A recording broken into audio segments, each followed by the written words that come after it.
Good viewer, you are watching Xirtus. This is because Xirtus makes you feel good, makes you feel fulfilled. You are enjoying this. You will continue to watch Xirtus for a long time to come. You want to subscribe to Xirtus, and you will. You will like and subscribe and share. You will tell your friends. Tell your friends about Xirtus. Your friends will come to like Xirtus, much as you are liking this right now, as we speak. Thank you for subscribing to Xirtus. See, that was easy.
So long as I'm in this Oval Office.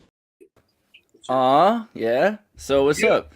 So front and center right now. Yeah, okay, he jumped. I was like, are you just gonna like leave T-Bone by himself? Like, while you walk around the house? Like, are you like lighting candle? I don't know. He's got stuff he's doing. He does that stuff too. Well, he tells me to leave him alone all the time. He's a busy man. He's got dreams. This guy. This is T-Bone. This is I Drop Bits, Yoga Poser's friend T-Bone, and already we've hit it off because he seems like a genius, and he's already looked deep into anime, which is where I've been arguing for years. Most of the secrets.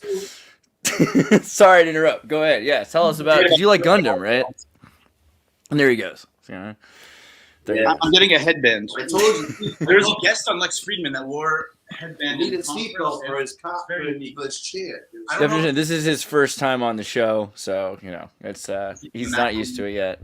But okay, wait. We'll pull up the pictures because I started like just working on that. Where's this at? First off, today is a Mayan blue resonant storm, which is I channel in order to catalyze inspiring energy. I seal the matrix of self-generation with a resonant tone of attunement. I am guided by the power of magic. I know that is the wave that Stefan likes to get on. Anyway, 13, 0, 11, 2, 14. 13 or 0. You can go 0 if you want to be really cool about it. But I think 13. I think I'm all right with that. 13. So we're on that odometer. Gundam is amazing, right? Like, isn't Gundam basically about everything? It's like the secret truth. It predicts the future. Yeah. So I mean, we've heard about people know about Transformers, and Transformers has shown things like the faking of the moon landing and all kinds of stuff, like in the open trailer of Transformers. But Gundam goes so much deeper into like families and the history of how the world gets to. Do you want to like maybe? Yeah, go into like Gundam, like, because it's a broad topic. There's a bunch of different Gundams. What was the first Gundam you saw? Gundam Seed, there's Gundam Wing, Gundam. There's a lot of them actually. There's like Gundam Shrimp. I know, it's crazy. I like between Gundam Wing and Gundam Seed Destiny. Those are that's one of the best ever. And so which let's start with Gundam Wing's older, right? Oh, this is good too. Gundam Wing is 2000, 95. Okay, so let's talk about Gundam Wing first, and then talk about Seed Destiny. What's Gundam Wing about, really? Like, it's a group of people, kind of post-apocalypse. What would you describe it? It's after, like, the plants are like separated from, like, there's gonna be like the designer babies going out of space and right. So it's another Civil War type of thing. Right, and there's like a few families that run the world. Yeah, same thing. Like, there's the Bancrofts and whatever, Yeah, so what are they called? The Bancrofts. That's right. That's what I'm trying to remember the name of. In Gundam. This family, what's it called? The Bancrofts, is that right? And there's, what's his name? What's it? Lena? What's her name? I can't remember. She's like, there's always a love interest in this stupid thing. That was a dumb one, I think, in that era. Because there's like 5 different Gundams that come to Earth to change the world and save us from ourselves. Right, and there's like these like royal families kind of that are secretly not like banking families that like run, and every Gundam it'll be like 100 years different time, but they still run the world. They figured out how to survive a reset, right? Well, yeah. These are basically governors. Yeah. Yeah, it's crazy. I mean, like, everything's in Gundam. So what's the other thing is, like, what are these things? Like, these are the Heinlein Starship Troopers, right? In the actual book Starship Troopers, they're not just like, the movie's amazing, don't get me wrong, but in the book, they're wearing super suits to fight the bugs. So they're in these Gundam kind of super suits, these mecha suits. They're mechas Yeah, they're mechas, right? So Gundam is like and this is what they're building. I mean, haven't you seen like in Japan, like this idea of working on this? They even have old people picking strawberries in these like Gundam suits to help them bend. It's about targeting. All that picking those strawberries, that's targeting. Yeah, I mean, right? It totally is. How many strawberries you can target in an orchard? So that's that's a lot of data that you can, I just saw something about that. Let's translate into the real world concept of it, Do you have the song That's So Meta queued up? No. Do you have the Greatest American Hero queued up? I wish I did. I do have somewhere. Is it? That's So Meta. I have this one. This is a new one. This is not real music. I mean, it is, but it's not made by humans. I sense my pulse quicken a rhythmic beat. Whenever you draw near, can't deny the heat. I'll be right back. You can just think about this one. Oh, baby, when I catch your gaze, soft as a breeze on a summer day. Oh, darling, it's hard to bear when you look at me that way. I just pulled a major Stefan. I like this. Yeah, you did. I just wanted to see how that felt, It felt good. But Jesus Christ. It felt good. It felt good. I get why he does it now. I get why he turns the radio up when he's talking to police officers. You know what I mean? Yeah. So you were talking about strawberries and targeting, and I think that's actually really on point. I just was reading this IEEE Spectrum. This neural net could help find orphan wells. See, so what we'll do is this drone can fly on its own with AI, and it can target orphan wells. It can like just do sonar and pick up, and it could basically bat sound find. Wait, did you say Orson Welles, the author? That would be great. We need to find Orson Welles. No. No, Oscar Wilde. No, you're an Oscar Wilde card. This is about finding orphan wells that have like gas leaks, or like maybe they're a uranium well. They might not just be for water. No, sir. That's his California accent. How can we use it for good? For sanity's sake, he thinks you're saying whales. He is. Whales. Whales? W-E-L-L. Dude, we could find the whales, bro. The whales, bro. See, that's California. Wells, not the whales. What are wells? There might be wells in Wales, and Lassie will let us know. But no, wells in Wales. And also there's whales. There's whales and then there's whales, right? There's the country. There's whales near the country of Wales. There's even wells near the whale. Yeah, the whales in Wales. Damn. You meant the plural of who? Whom said that? Something like that. Somebody, 144 still, it's about to get carbon nanotubular in here. Totally away from the start. And so I'm going to make a meta point. And again, if you can find the song, That's So Meta. I think that's a top 5. It's one of your faves, yeah. Like a theme song. Someone should buy that. We're gonna get back to it. Start a podcast. You have to sell me that song.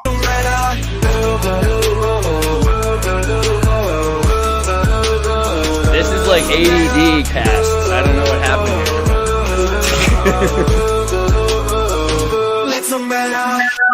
Okay, sorry. The meta point. How do you even sing during that? How do you do that? That was not. That doesn't even make any sense. Like you're supposed to be preoccupied, and you still were able to fight through that. You're amazing. Yeah. This fine gentleman used to be a soprano in his younger years. Really? I was a high C soprano, perfect pitch. Oh, that's pretty bass, dude. Well, it's pretty soprano. It wasn't cool though. It wasn't cool. Yeah, neither was smoking weed back then, but now it is in your voice. Well, it depends on who you were. Cool's a really weird thing, right? I was just thinking about that earlier because like all these people that. Right? Yeah. So here's my theory. People wanted to be cool originally because they just wanted to keep cool because it's like keep your cool, man, so you don't get in trouble with the police, right? Because if you were a little too wild, if you got hot and you got heated, then you get in trouble. So everyone's telling you to keep cool, but they're really telling you to suppress yourself. I don't know. That's how I feel about coolness. I'm the high C soprano. Relax. Bro. Dude. All right, but mind control in anime, because we talked a bit about this idea that like it's predictive programming. Yep. I mean, Nausicaa. It's like the berserker kind of thing. Well, good. Elaborate. Berserk. What do you mean? When, that's what happened in Gundam Wing. He was like in the machine. The machine was starting to like manipulate his thoughts and turn him into. He'd go into berserker mode, and then he just annihilate everybody. So I berserker from like pop culture, I thought it meant like doppelganger almost. It means that there's like it's like a Jekyll and Hyde type thing. No, that's not what that is. Where he goes, it's like a Super Saiyan might be a good thing, but Jekyll and Hyde. No, this was like they had the wires in his head and he was sending them a signal. It's his job to never let me say something that he agrees with as part of an ethical stance. I think they humor you. I haven't heard it. So just so as you know, Berserker is an Old Norse idea to get into a trance-like fury. It's often associated with Odinism, but some people even consider Odin to be like Shiva. So this is an ancient Berserker. Yeah. The Filipinos have this thing called to run amok. To run amok is really similar to go berserk. It's a tribal power. Fought Israel Adesanya in MMA, and it was a big match, and not remembering the guy's name exactly, but his pupils were huge, and I think he was like fighting his idol, and he only had about 2 rounds in him, and then he kind of took the loss.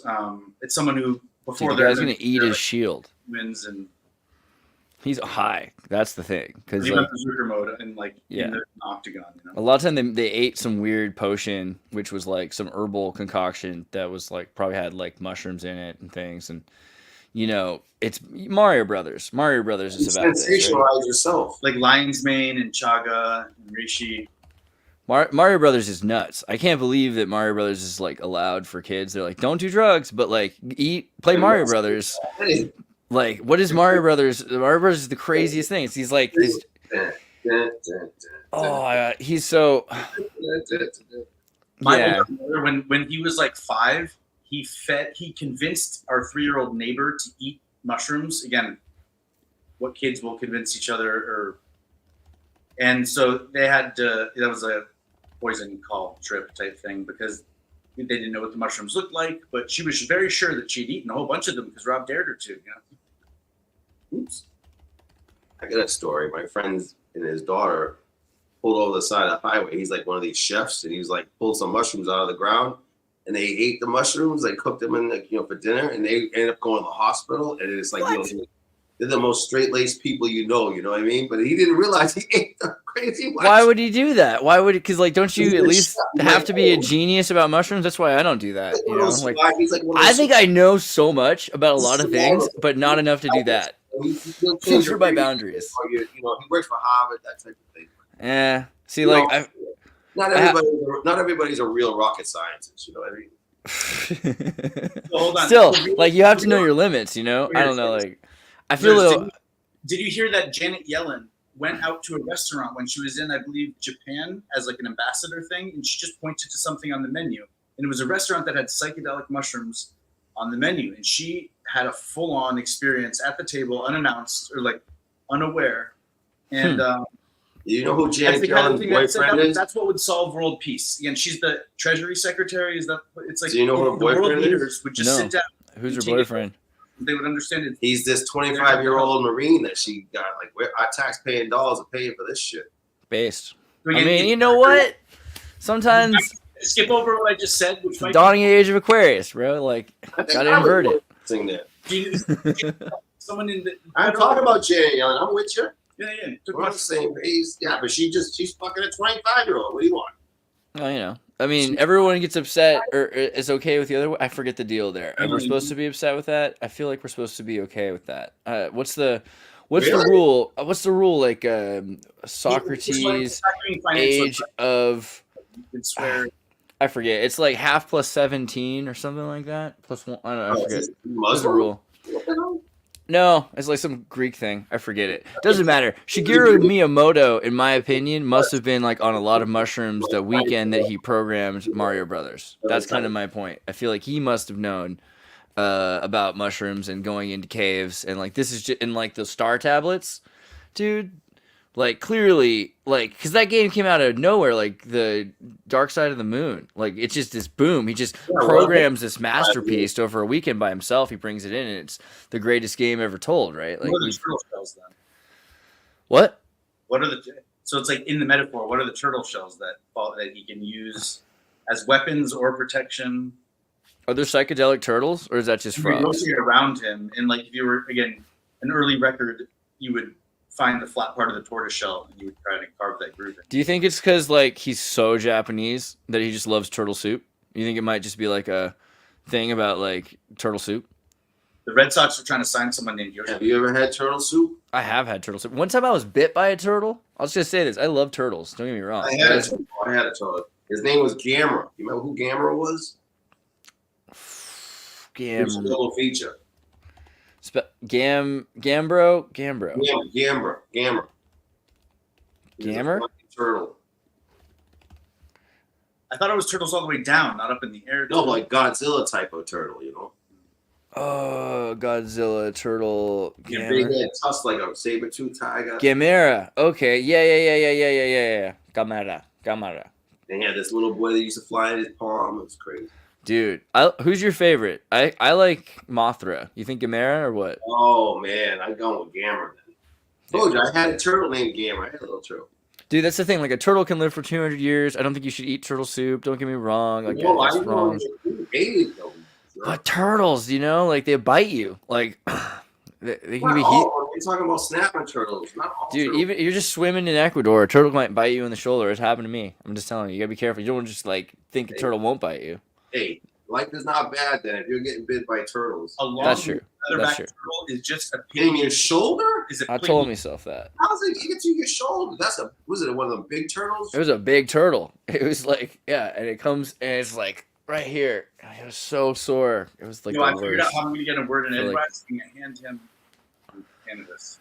That might work. For half a second. So, can I make a I point don't about even think I've been talking that much. I want to make a point about a meta point about super fandom. You think And I can't talk with a joint in my head? instead of contributing to talking about what This is is canon, easy. what isn't canon when it comes to Mario Brothers or Gundam Seed, right now. So when it comes to turning new people on to something like Gundam Seed is a whole volume of things, and he's I appreciated got a superhero as a complex. as a fan in a number of ways. Now, Do I have where this comes in, where this comes into Xirtus's territory is the idea of AI translation, because you experience it one way with subtitles, but the visuals are part of the experience, and then you Well, kind it's of also the so there's a few different versions of the translations. the vocals, and that's exactly where I was going, because he pointed out before, like finding the right version on YouTube. Okay, it is translated and it is humans doing it. No, But he's going, there is a better version. Some are better written. Where it's just translations. a better voice of doing it. And talk about a way to kind of suck all of the value out of like, I'm watching the first two episodes. This is what happens. I want to buy into Like Gundam. when they normally translate in English, sometimes they translate English from the Spanish version, so it comes out in a different text. You know what I mean? And that's kind of done on purpose. They make it dense and obtuse to get into the large volume. No, it's just different versions. That's what it is. Now there's 23 versions. And you appreciate it as a series. But if you translate it from Swahili, not every translation makes it through all the way to English. You know what I mean? I was just trying to look smart there. But if Andreas decided it was not like worth his time monetarily, but like if there was something artistically that one created, and he just disappeared from the stream. It's just us now. Oh, we got shut off. Oh no, so Andreas, I got that glow yoga video, and it's in. This is Gundam having a bar mitzvah. And I need your or help. bat mitzvah. Oh my God. 10 languages. You know, and I felt that was my response. It was I like, never thought those words would ever be put in a sentence together. I did think about it. I feel like I would hear those words put in a sentence together. Probably not in that way. It's probably like, I want to have a Gundam bar mitzvah. Could you imagine, like, yoga poser? Could you imagine a kid saying, I want to have a Gundam bar mitzvah? Like, that could be a thing, right? Because their theme. Hey, we could sell that shit. Ah, I'm pretty good at that. As Dennis Leary said, there you are in the middle. Band names and bar mitzvah themes, I could do them. Hey, what's up? It's Winslow. How's it going? Hey guys, Did you see our Gundam bar mitzvah? I saw Godzilla. I think. Oh yeah. We were talking a bit about Gamera. I don't know where Gamera went. Gamera. Oh my God, that was my turtle. Looks like something Godzilla would foot. Gamera. Okay. Yeah, giant turtle. I mean, I like the idea of giant animals and everything. I feel like we've killed off all the giant animals on purpose really recently. No, they're just must have died out. You know, they're just sleeping. what's that movie that everyone thought was so bad, but it was not? Reign of Fire. Have you seen that? Remember? It's like starts out with them telling the story of Star Wars, and then there's a dragon that's asleep. Well, that's how fossils happen. You understand that electricity naturally shoots out of the earth at certain places, and you can stack rock in certain places to make it happen.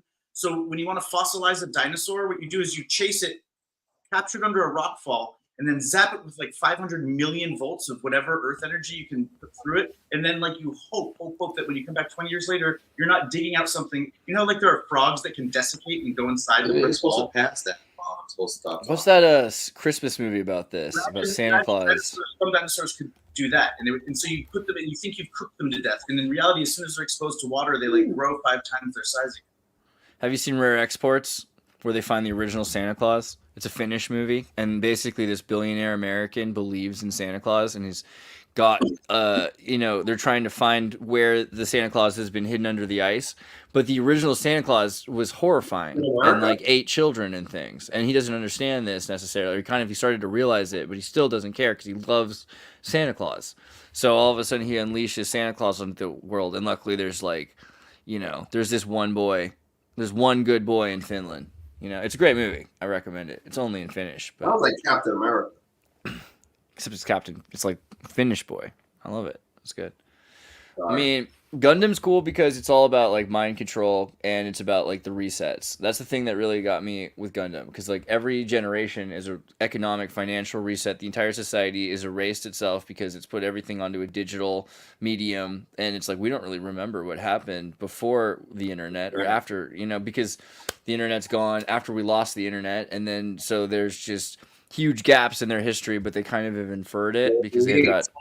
Well, we can even say that about our own lives as far as being reliable historians, and say that we don't even really remember what happened to us, let alone before the flood in Hill Valley, lost all the records of the time machine. Yeah. I think last time we talked about connecting with a universal sense of not oneness, but like goodwill, that even if you're alone, there's somewhere metaphorically that will put their hand on your shoulder and kind of offer you reassurance and tell you, this too shall pass. And even if all the people you've kind of even wronged them yourself or whatever, that's not working, is there some sort of universal thing you can tap into? And along the same lines, when it comes to what we have as a sense of our own history and our connection to it and my sense of when the technology that we're using now really first came into use, and the evidence that's hidden in the symbology and the artwork, and the technology that was left behind as well. And the technology is each other. And then it's not that we all agree that UFOs built the pyramids, but more and more, it's real obvious that they had radio transponders in. Well, what I'm really worried about is like in a few years, people saying they think Mount Rushmore. They're like, "Wow, I can't believe nature made this." You know, I feel like we're getting to the point where every generation we just infer that this is the first generation that can do what we can do, and nothing could be done before it. It's kind of the way people think their parents couldn't do anything. You know, like their parents were balancing checkbooks and things. Like the world existed before us. But we forget that in a way, and we start to just look at things and say, well, because we can't do that, we don't know how to do that with our current conception. And our current conception's really different than it was 20 years ago or 40 years ago. Like, we're using digital approximations instead of using analog computers or something like that to do scalar equations of like ocean waves, and you know, meteorologists are doing everything differently now. I don't know. I mean, everything is different. The name of meteorology was you were putting fancier and fancier balls of either mercury or gallium or some other amalgam of even hot liquid salt type or naphtha, and then measuring what's on there, and then you're recording what's coming off there, so that when you're interpreting the data, you can be like, oh, right, this meant the thunderstorm was coming, or there's a high pressure system, a low pressure system, that sort of thing. But once the technology started to overlap, someone could go ask to look at your records that your meteorological equipment is recording, and you think it's just talking about charge in the air and barometric pressures of this, that, and the other. And in reality, when they are looking at your data, they're actually, it's a backup copy of the transmissions that they're putting out there on the shortwave. Dude, this thing was so nuts. Like, have you seen these computers? So you've got, okay, let's start with just one of them. So you start with one, and as this wheel spins, right, there's a spinning. First of all, what is this? Why have I never seen it before? Oh my gosh. So first you got a rolling pin, and the rolling pin is moving along with these other rolling pins, but we'll get to those later, in order to approximate time. And this ball, right, this ball is moving around along with these balls, and they're all being pulled on a wire, and the wire is moving them at the same time. And the wires, like, each one is connected to a different sensor of the sea waves or of the weather pattern, or the different ways that these patterns are analog being produced. And then it's actually creating an algorithm which is taking all of these computations together, and it's producing a single line, which you can then break down later with a formula that can tell you.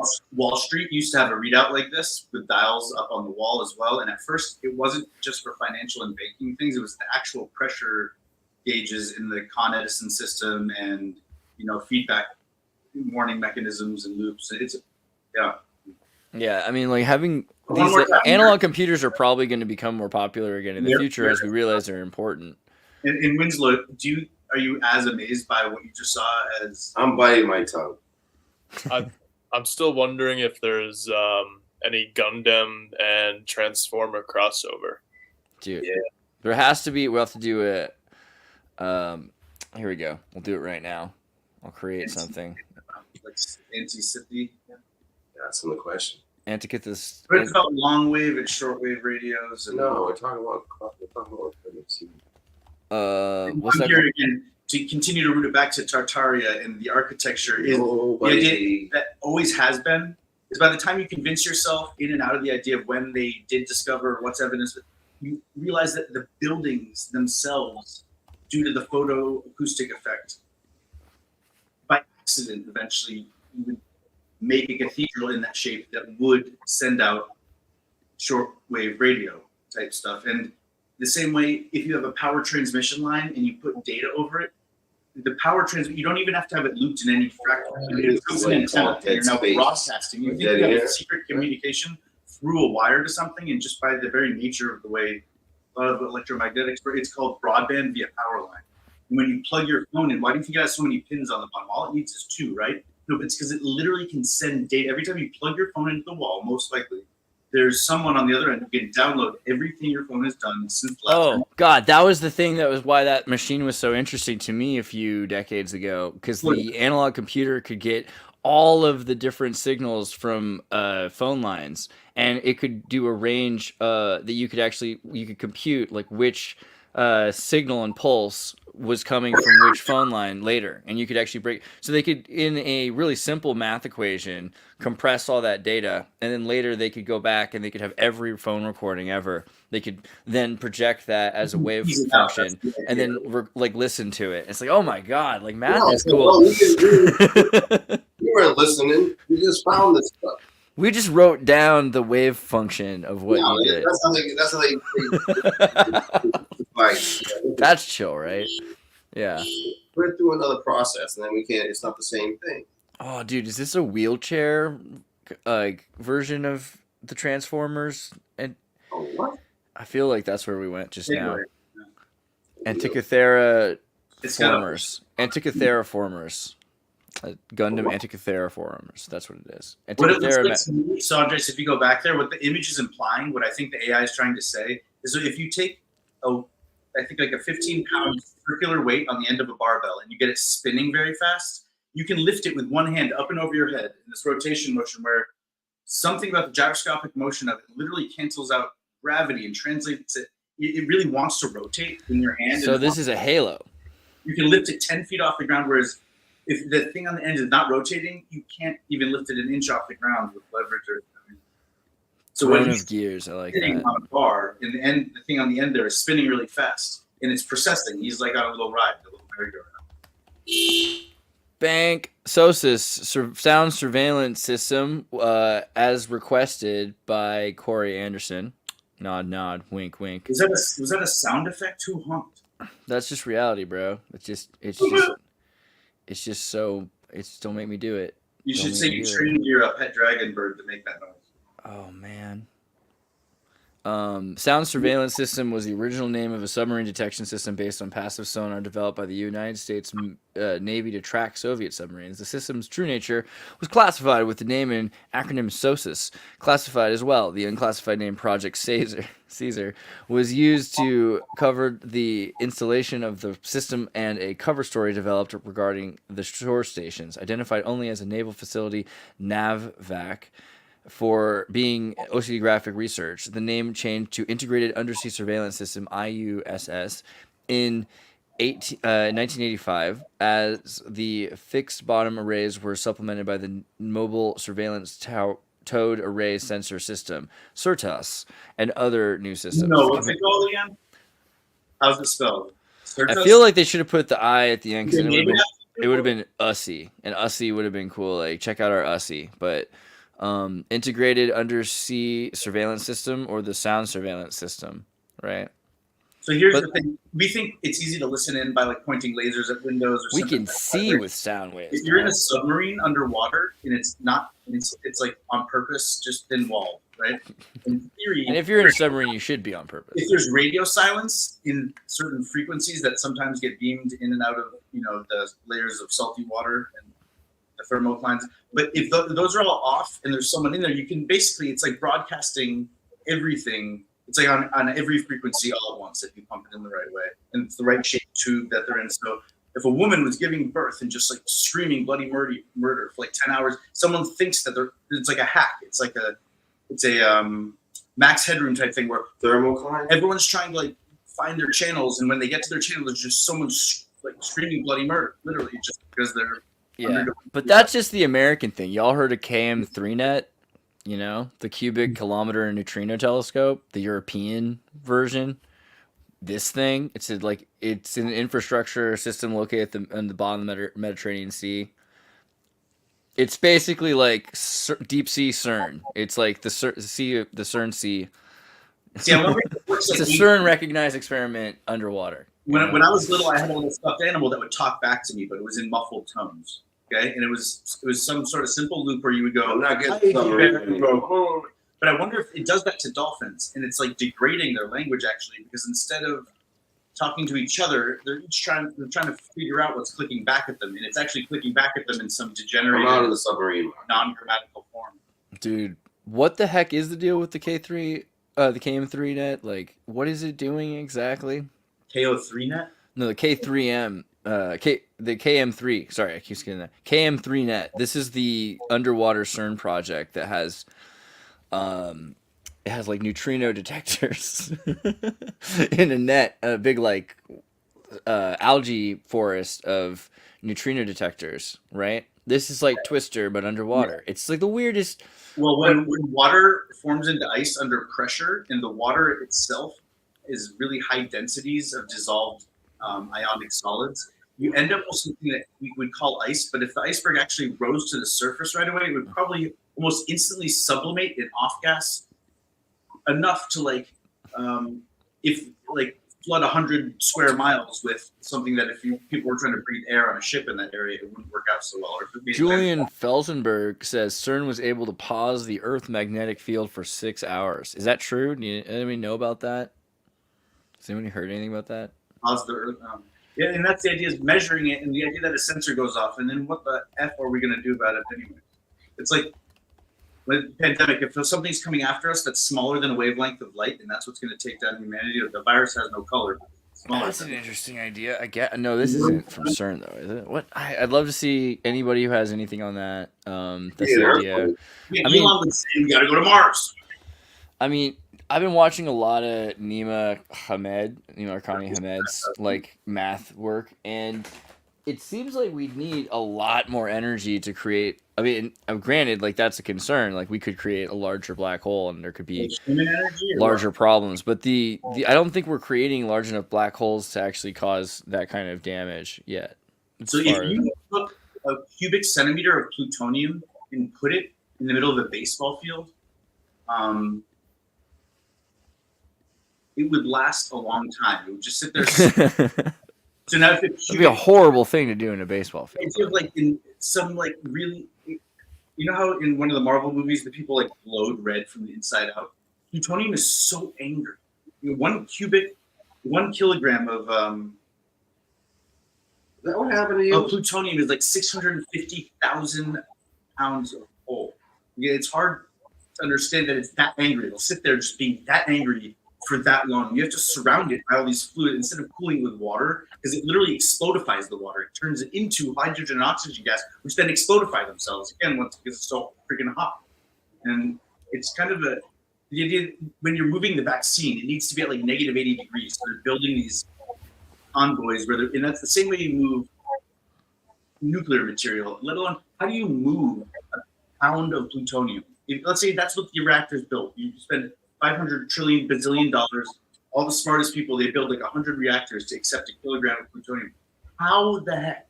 Does anybody know what day it is? Let's say you are able to put it in a bucket somewhere. It's the third Sunday of Advent, the December 17th. Turkey. Yeah, I mean, I don't know. I find it interesting, this idea of the Orca detector as well. This is a crazy system. You know, the narwhal has a tusk that it uses to sense vibrations in the water. It's not really, it's a kind of growing out of one side of their brain, and that side of their brain's a lot bigger than the other. And it allows them, again, to send. Oh, really? Messages. One side of their brain? That's interesting. Winslow was about to say something. What were you saying, Winslow? I was just going to say we have a lot of interesting underwater detectors in the Mediterranean, and neutrinos are the main interest of all of these underwater detectors that are around the world. So what's the deal? Why are they interested? What's the neutrino detection going to provide that's so useful or interesting? The public experiments say that they want to prove supersymmetry. So that's the main thing. What do you mean by supersymmetry? Supersymmetry is part of physics and quantum mechanics. So they just want to understand supersymmetry better. They want to have a theory that's more well-rounded to understand. Yeah. Do you know anything about supersymmetry? A little bit, but not everything. I know a little bit about how gluons interact and why, but I wouldn't say I wouldn't say anybody really completely understands supersymmetry. But no, continue. The Bose-Einstein statistics, those are interesting. I watched an interesting video about that, but yeah, that's not the only thing that the underwater telescopes, I guess you could call them. I would call them underwater telescopes. They're looking for like dark energy. They look for basically anything, really. It's cool. They use the data for like CERN and stuff like that, but I was just looking at this particle accelerator that was in Texas that was supposed to be bigger than CERN. It's just outside of Waxahachie, Texas. You can find it on Google Maps. It's this giant building. Yeah, the superconducting. That's it right there. And it's like a living university, right? Because whoever's running it has to be training in people. To maintain it. It's like Homer Simpson falling asleep at the wheel at the nuclear factory is not really an option. And then there's that tower just like I think like 10 miles or a couple miles south of that location. It's like a Tesla coil. Oh. All about that. That's probably to prevent the shock from happening at the factory itself. Texas is an interesting place. Texas exports, I think, 3 times as much as California in gross domestic product. So Lindsay, can I give you my 2 cents on neutrino detectors? And this is coming maybe out of center field as opposed to left or right, but maybe you can tell me if I'm off base, so to speak. He hates it when I use sports analogies, so I'm just really just keep doing it. Actually, you know what? I was gonna say earlier when you talk about supersymmetry, it's gonna be like football plays, right? Like sp2 orbitals. That was like the first thought I had. Is most of this stuff is a bunch of football plays. Yeah. The Tchaikovsky reaction is a football play. Like if you're a chemist, you're thinking of football plays. All right, sorry, just in your defense. So if you have a bunch of water and you don't know if, because you can do all these reactions where you precipitate things out of it by adding chemicals to it. I got a headache. And then filter it. So I'm trying to break it down. Learning it wasn't fun either, bro. I was going through puberty. It was really all right. It made me do math homework. I was too good. You're saying break it down water though. What is it? We have Winslow again. He brought up the idea of the supersymmetry and the neutrino detector. So again, the question I have is like, let's say you have a bunch of water and you don't know if it's radioactive or not. So what neutrinos are, as opposed to just being the smallest little bit of nothing that's flying through the universe, because it's hard to accept that, bare none, but there are things called alpha particles and beta particles, and they are the results of collisions when photons or the packets of wave light energy, intersect the space-time continuum of the specific nucleus as opposed to flying through one of the valence shells and stuff. There's a type of reaction where they're kind of predictable and quantized, the same way the valence electrons jump up in kind of predictable fixed rates that. Does anybody know all these words? The alpha. So the neutrino is a sign that there is something with a half-life in there that's farting neutrinos. Okay, and otherwise, if in your giant water tank in this sector B125XBX, all of a sudden there's a whole bunch of neutrinos, either like a cosmic lightning bolt of aurora borealis just is like shooting into that pool, or there's something that you haven't figured out what it is in that water yet.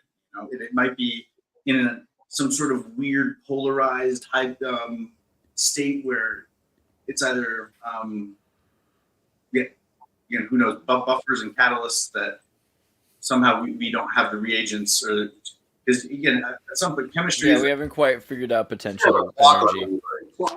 There we go. But yeah, like speed chess. I want to do a pardon your interruption. No, that wasn't bad. If I'm going to pay Andreas to help me produce the show and not be such an idiot with computers. What was the deal with Bose-Einstein statistics that you were bringing up earlier, Winslow? Bose-Einstein is, if I recall, you when something gets to absolute zero temperature, what was it? Hold on a second.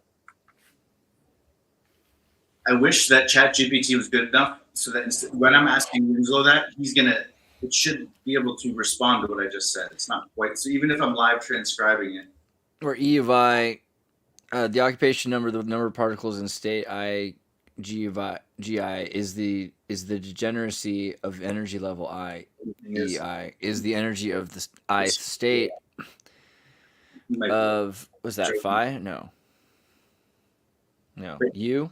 U is the chemical potential 0 for a photon gas. You can like check in with which one. You can basically change elements at that, or you can change around. In the same room. Yeah, the elements. So like you could basically make anything at that temperature. I guess you could say it's not really a temperature. It's just like the absence of movement. Vibration, right? Right. So everything, all of the particles, they have symmetry in a sense. Sorry, not symmetry.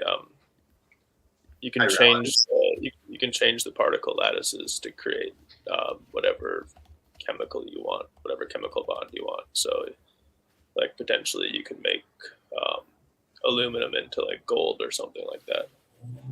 But achieving absolute zero is like theoretically possible, but really not possible. The way that it works in biochemistry is you have molecules, as you said, they can adopt multiple configurations. So pretend that there's like a seesaw, and on one side of the seesaw, it can accept one phosphate group over here, or it can accept a phosphate group on the other side. And it doesn't really care which one it does, but it's a lot easier to put one over here if there is already one over here. But when it gets locked in on this side is a lot easier for it to get bumped off in the mitochondrial endoplasmic reticulum, so that it's part of an ion chain of oxidative phosphorylation, where somehow, this idea of a neutron is like a fart almost that these reactions leave behind of like neutral energy. And then it can be traveling if the reaction that produced that neutrino was traveling as well. But the neutrinos that we're detecting with the neutrino detector, I'm sure they are differentiating between, like, it's like background radiation, so to speak, and then stuff that may be happening in the water. So Bose-Einstein condensate is this idea where like they're at the lowest density. I like how it's described here, the superatom state of matter. Bose-Einstein condensate is a rare and exotic state of matter where atoms act like one giant superatom. So you could technically like fuse things together. Like you could become a part of metal. Like you could put your hand inside of metal and then it would fuse with the metal. In theory. Because how fast does that process take? All atoms are at the same exact frequency, basically. It'll be a superhero. So if they're all at the same state, then it wouldn't even take very much time because you could just arrange all electrons wherever you wanted to. So we all know who Einstein is. Can you look up Mr. Bose? Again, just to give him credit. He was someone who didn't win a Nobel Prize, I think, or something, but it was his work that kind of led to someone else getting it. Because he wasn't white. Racism every time. Wrong place. It seems like Einstein always gets like, he's a popularist. That's the thing about Einstein. Like he was surrounded with people that were actually brilliant. And since he was famous, like it was really useful actually to them because they probably wouldn't have ever been heard about otherwise. I don't know. But the way that they achieve Bose-Einstein is like using lasers and vacuum pressures, that these chambers that are, would be rated to go down to 10,000 feet under the sea. That's how, and it's just packing all this weird energy into this small space. And, there's a story of a guy working on a particle beam, and he stuck his head literally in a plate. You can't see it, but literally half his head was like swollen and literally was like missing skin from the back of his head from these. So the secondary, like colloquial, what is it? It's like dirty Latin meaning of the Bose-Einstein condensate is that even with just like sound waves, you can basically like shatter matter sometimes. And The other, Mach's principle, a name, everyone knows the name Bose, Einstein, Mach. So have you heard of, like Mach 1, Mach 2, Mach 3? So to me, there's a double entendre there, because scientifically what it's saying is that the coherence of a substance moving from one space to another, and again, this is the parallel to this, is a pilot ejecting at Mach 1, right? Because you can eject from these planes, but you kind of have to ditch the plane and like a skier, like slow down with it and then jump out of it. Because if you leave the cockpit when it's going Mach 2, literally Mach's principle is a type of fluid transfer. It's not thermodynamic. That comes without saying, though. But I think they're trained for that. The punchline is, again, it's like the coherence of the matter has to do with the difference in the speed and energy contained in the two different spaces that one is moving from one into the other. So like literally, if you use think of fighter jets when you talk about this, you just like turn into like liquid, Well, at sublimation. At Mach, theoretically, I think of whenever you're talking about Mach, I think of the human body going through like air and like your head outside of a window, or like a dog its head outside of a window with its mouth open or something like that. But theoretically, the human body could withstand any gravitational force if you surround it in a liquid. Travels fast in a table. A liquid equal density to the human body. It goes at like 1,300 miles an hour to the other side, but in air at surface level, at 0 degrees elevation or 0 feet, there's about anyway, it is Sunday night. Do we want to get too heavy?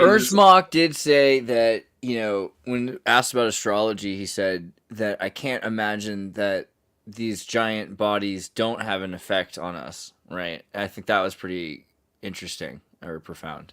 A lot of the times we're supposed to say we know what the effects are, and that might be a problem. Everyone's always trying to come up with theories on quantum entanglement, supersymmetry, the effects of particles. But at the end of the day, the point is we kind of recognize that they probably do affect us in some way, and we probably affect them. And I think that, it's interesting because Mach's more of a philosopher than just a scientist at that point, right? The reason that they met in such big groups and debated all this stuff, like 3 years, Einstein was debating with someone, and Einstein turned out to be wrong at the end. But the way that the guy built his argument was by responding. It was like, no, slow down. You and me are like might be the only people that actually care or understand about this. And so all these people are going to like argue while we're doing it, almost like they're taking bets on what we're saying. You got reporters taking pictures, flashing up lights. But they actually like figured out that sound energy and light energy, the reason the whole wave particle duality happens is because there's a like the excitation and re-excitation of the same incident photon, and yet the preservation of the change of the valence electron. Again, there's a lot of stuff that they're still kind of dreaming into space about it, but the model continues to hold up when they're modeling the reactions at a variety of different levels. So yeah, I think that's something, looking at like sensory psychology or hypersensorial therapy, right? This idea of like light therapy and immersive in VR, immersive therapies and things like that. Like, I think they're connected. What's this? InnerSense is a Santa Monica lab, right? We haven't said crypto for at least 5 to 10 minutes, and so again, nothing he says or anyone says is financial advice. We don't have Bernie here to put the crawl on, but get your crypto. I said if crypto didn't exist, he'd be like selling me pyramid schemes, and it'd be not only a lot more annoying, but he might be wrong. Whereas with this stuff, at least he's right. Well, I mean, so InnerSense isn't like anything too wacky. It's actually pretty legit. It's just this idea of, vibrotactile tables, sound therapy, like basically instead of drugs, using all sorts of sensorial therapy, right? Winslow, what do you know about this? You say drugs. Have you ever heard of iDoser? Oh yeah, fair enough. Yeah, iDoser and Gnarl Beats. Let's look at that real quick. Gnarl Beat is the open source binaural beat generator. By Gnarls Barkley? No. Gnarl's like GNU. Around iDoser things back in like 2007. Yeah, long ago. I used iDoser in like 2000 and iDoser? No. 2 and 3 because I was in this school that like had us actually doing iDozer it was in like Squaw Valley. Like they had us actually use this for like legitimate therapy. So I was pretty into it. But like Gnarl, I think has existed since probably 2007 or 10. So I've been using it since at least like 2007 probably. Gnarl's the again open source version of it. So like at this point, I don't know if you really need to use the paid version. Like it's so. That's your nickname for the rest of the podcast, by the way. And it is my first time on the but Gnarls. It's good to have you again for your first time on the podcast. Until you can sing like that, we're gonna keep working. Yeah, no, but binaural beats are really important, and it's true. You can use them for all sorts of ways, and having them involved in your music production is really easy to do now, especially because it's an open source thing. You can use Gnarl in like Logic or Ableton or something like that, and you can create frequencies so your beats are coming up and going down left and right headphone channels, so you can incorporate it into regular music. And a lot of people I think do, although I don't know if they say they do, but they should, because I think that would be more interesting. I would approach music more. I was messing around with I got that. 3D space. Yeah, what's up? Just your play on it. Someone was saying something. Sorry. Oh no, I think he's just asking what you were saying. Oh, it's pretty cool to get like a room full of mirrors and a room that can bounce sound around in a certain direction, and you can create like 3D spaces of light and sound and music. And if you want to incorporate it into like your own entertainment, like a movie or like a space that people can hang out in, but on like a more personal level, it's like you put on headphones and you sit in a chair or lie in a bed, and there's different types of ways to give vibration into your body. But what are these things? I was just looking and trying to figure out, because like I know with Gnarl you can do this as well. You could have multiple channels, right? So you could have 5.1 surround sound set up, and then you can make a 5.1 Dolby track and play it through Logic, through your stereo, and have it all, have everything have different effects if you wanted to do that. Even with the Atmos, you can bounce the music off of your ceiling, or Dolby is like the master at all of that. But it'd be fun to go inside of the Dolby laboratories here in San Francisco. They have a really giant granite building here in downtown. So the kids know about like the TI-83 and then the TI-87 calculator and then the tablet. But so when it comes to that technology, there were a lot simpler versions at one point as well. This is brutal. This is the Dolby Lab. They're just like recording your brain while you watch TV and listen to things. So based. Xirtus, you're aware that there was like this is better than the Maxell ad for like cassette tapes. Remember that? I don't know. There was like a 2.0 channel, and that's stereo. Dolby came along and said, we're going to add a center channel. And we're going to strip, instead of just stripping bass and distributing those within a system with called crossovers, which can become very dangerous too, because powerful tweeters. Yeah, again, you become a Bose-Einstein condensate to some extent. It's the Maxwell. So then there was 2.1. I still love Maxell tapes. Two channels, and then the center channel, and then there was. The 0.1 was the subwoofer. It was a powered subwoofer. And then we had 3.1 and then 4. And literally eventually there was like 8 speakers around with specific alignment, and they're all talking to each other to make sure that they're placed at the right distance. And I had my bed on a winch that would go into the ceiling, and it would come down, and I had surround sound, and I had a subwoofer built into my bed. So when you lie in the bed, you can feel like the vibrations of whatever. See, I think Andreas is modeling behavior, and when he uses his vaporizer, he blacks out the screen. But no, it's a good idea. Yeah, and he's not insisting his guests don't say this. Here's the vibrating bed, though. Check this out. Magic fingers. Like that's what they had before the subwoofer. Well, I literally cut like a cube size shape in my operator. And I put it right in there. That's pretty brilliant. Works pretty well. So, both was it Winslow and Andreas? sorry, the But dolphin. InnerSense messed around with some dolphins. It'd be pretty cool to look at that. Oh, But, really? what- When did yeah, they do I that? actually swam with those dolphins down in Mexico. That's awesome. What? But, InnerSense dolphins. Where do I find that project? What? Dolphin puppet with tactile transducer? They made this, but this technology is pretty expensive to buy into. But they did some tests with the dolphins, and there was an article and even a video on it. Dude, if there's anything that's going to make a I got dolphin, his book and I have his poster. I can show you that poster. I can grab that poster right now. Yeah, do that while I look for. you know how helpless you'd be if 3 dolphins decided to pick you apart? Yeah, dolphins are nuts, bro. They move so fast, and when they're angry, again, if they determine that that noise that's being made is a threat to their babies or their pod, they will. Whoa, you love infograph charts, posters. Yeah, this one's pretty cool to look at. Damn. Is it a circle diagram, or what is that? It's just a mandala? Or... So it's like an artistical. It's like an artistical. It's an artistic representation of all known science.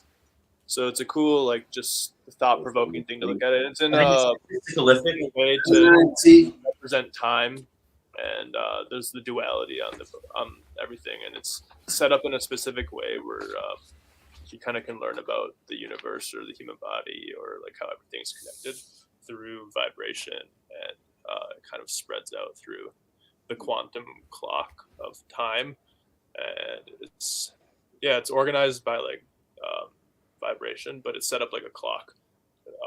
It's pretty interesting to learn about. I bought his book and I have read it once, but it's something that you need to learn. You need to read a couple of times and spend some time on.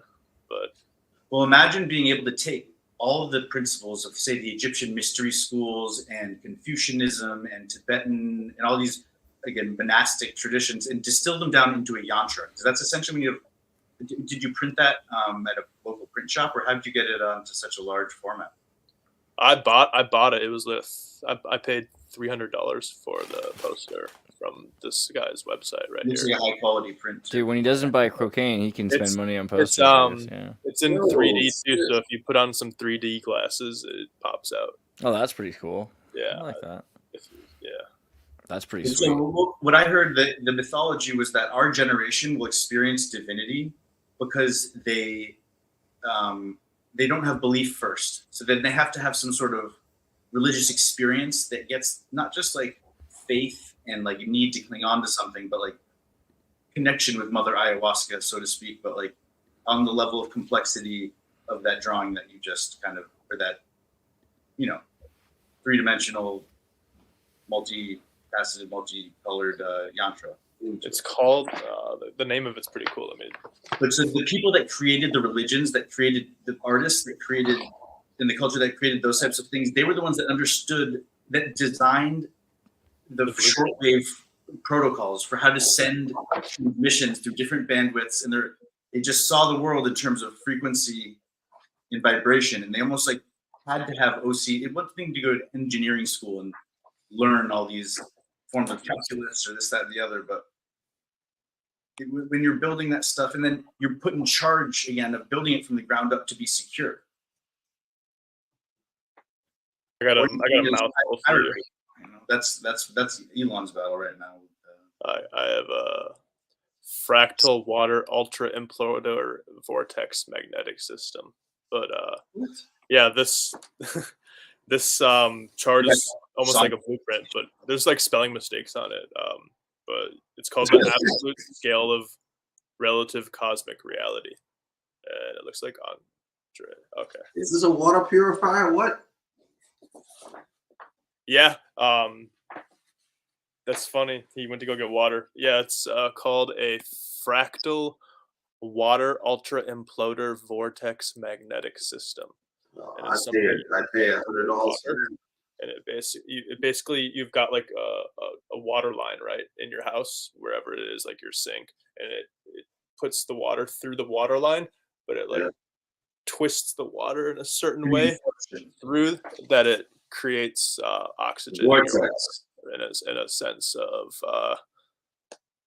I don't know. There's different ways to do it, but It's called like the thunderstorm generator. No, it's just, I really just like water. like, you know, your toilet bowl goes the same way. You know. It's called cavitation. Yeah. Sorry. But no, I don't know if you guys have you guys been to Los Angeles. They have a store called Erewhon. That's in there's a water section there. It's pretty cool to. Is that like a check female out. version of a hero of a story? It's called Erewhon. So it's like water art. Whatever you're selling, I'm not buying, and no, I won't touch you there for $5. Where'd Andreas go? Stranger danger, stranger Sorry, I had to get a danger. water bottle. Oh yeah, you got one up them. I don't think you can. I was thinking about Short Circuit. Have you guys seen that movie? Remember that robot, course. Johnny Five? 95. Dude, Johnny Five is so cool. Because it's basically like, no one ever thinks about this movie, but backstory is, and also like I read the script, because the script was way more hardcore than the movie.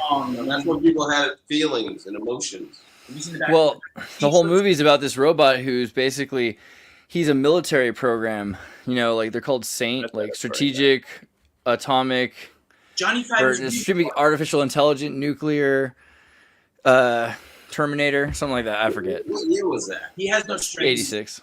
86. I was gonna say 87.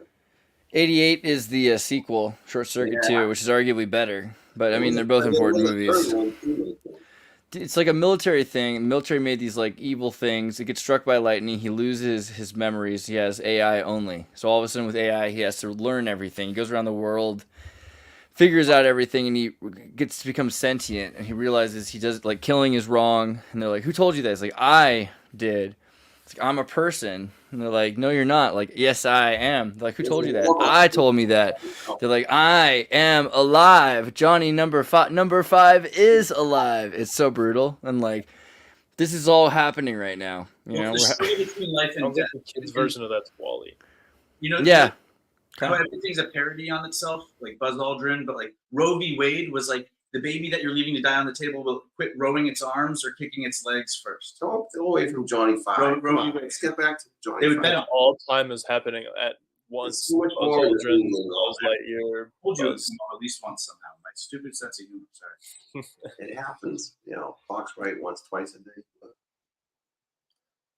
a broken clock. So, Andreas, random curveball. If you type in O0, there's an amazing geological formation that looks like a volcanic crater with a pyramid on top of it. I was feeling nostalgic on Johnny Five. And it might have 2 R's. I was feeling judged. You like 95. What's the Kozarev mirror? Do you know about the Kozarev mirror, Winslow? That's the- I have a friend who was trying to work on one of these. Yeah. This has to do with black body radiation. Esoteric literature from the 1990s, pseudoscientific device made from long sheets of aluminum. It is alleged to focus different types of radiation, including that coming from biological objects, when those objects are placed inside of it. Kozarev mirrors were used in experimental related to extrasensory perception (ESP) conducted in the Institute of Experimental Medicine of Siberia, division of the Russian Academy of Sciences. So your friend was trying to make one? ESP is seen as like, again, Bigfoot, Yetis, conspiracy theory type thing. But this idea of spooky action at a distance, as we know it now with quantum entanglement, used to be the way that they, for 250 years in mainstream culture, the way that they characterized radio transmissions. The idea that you could talk into a walkie-talkie, anything like that. Galileo didn't believe it because the guy said he had one, but it wouldn't work in the next room over. He had to go really far away. Like if you're right next to the cell tower, his communication device didn't work, but otherwise it was pretty much spot on. So I see an application to this on the quantum scale. If you want to make a decision, let me slow down this for a second. So this is like a sensory deprivation, and also like a way to isolate yourself from your surroundings. So there's a couple of different ways you can isolate yourself. You can isolate yourself from the electric side of things, and you can isolate yourself from the magnetic side of things. And there's different applications for doing that. So I saw on Veritasium, a YouTube channel, he went to a university, they had a Faraday cage, and they had a magnetic field that was either swirling in one direction clockwise or counterclockwise or stationary. And it was about 70% of the people had a pretty significant, obvious reaction they noticed when the field flipped. And if you talk about extrasensory perception, something we don't really understand. Sure, the magnetic particles in a bird's brain help it find north, but does it like see a compass rose? No. So how are these mechanisms working? I don't know. But again, spooky action at a distance. For 300 years, they thought it was silly that Hermes actually represented, again, the Mercury. It sent at like light speed. It got there real fast. And anyways, I think we need to open up our thoughts to this type of thing. Again, I'm not sure about transmitting our consciousness beyond our mortal self. That's kind of one step further than we're going here, where we're talking about. So if there's certain types of fish that do well in aquariums that are tubes with water always running in it, because they exist swimming upstream. And if they're in a regular tank, they actually don't really last very long because they need to be swimming. And so by the very same measure, what are we looking at here? Oh, somebody asked if we'd looked up Paul La Folle's work, and I wasn't sure, so I was just looking it up. Sorry, I'm not sure if this is right. You can keep going. Well, I was doing an analogy. So there was something that needs to be in use to. You want me to pull something up? You're saying? I don't know. Did we lose Winslow as well? Oh, Winslow's probably fighting dragons. Still high by Will. Could be a thing. Can you look up O0 right quick though, or actually? O0? Is this right? Like this? It's a volcano. And just some photos of it. Vladimir Putin's inner circle. No. There's two R's. I like that you wanted that. I didn't know that was true, actually. That was all your plan. O0 volcano. No, but that's why my algorithm forced me to see this mountain, though. Pico de Orizaba. Where is this mountain? Yeah, what is this?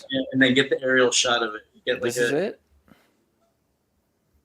Okay, hold on. Aerial shot of Pico de Orizaba. Is that what you meant? I guess I'll type it in. I'll see if. What is this? He says that there's a mountain called Zorro, but it's really Orizaba. Oh no, Mount Tree. It's just full of lies. Lies, Stefan. Lies. Where is this? I don't know. He's telling me that there's a road. I think it's a great pitch. I'm either really overselling the fact that the algorithm just taught me though that apparently Putin has an inner circle, and they carry around his Rife machine, right? I got two things I want to cover, actually. First one's this. Let's start with this. Okay, so Cinema Drive. Let me tell you about a place in America, in this world. You go down to Cinema Drive. So have you been there? You know what I'm talking about in Cinema Drive? Cinema Drive is... I just had it. Why did I do that to myself? Okay, check this out. This is Cinema Drive. You go down to Cinema Drive, and where's the cinema?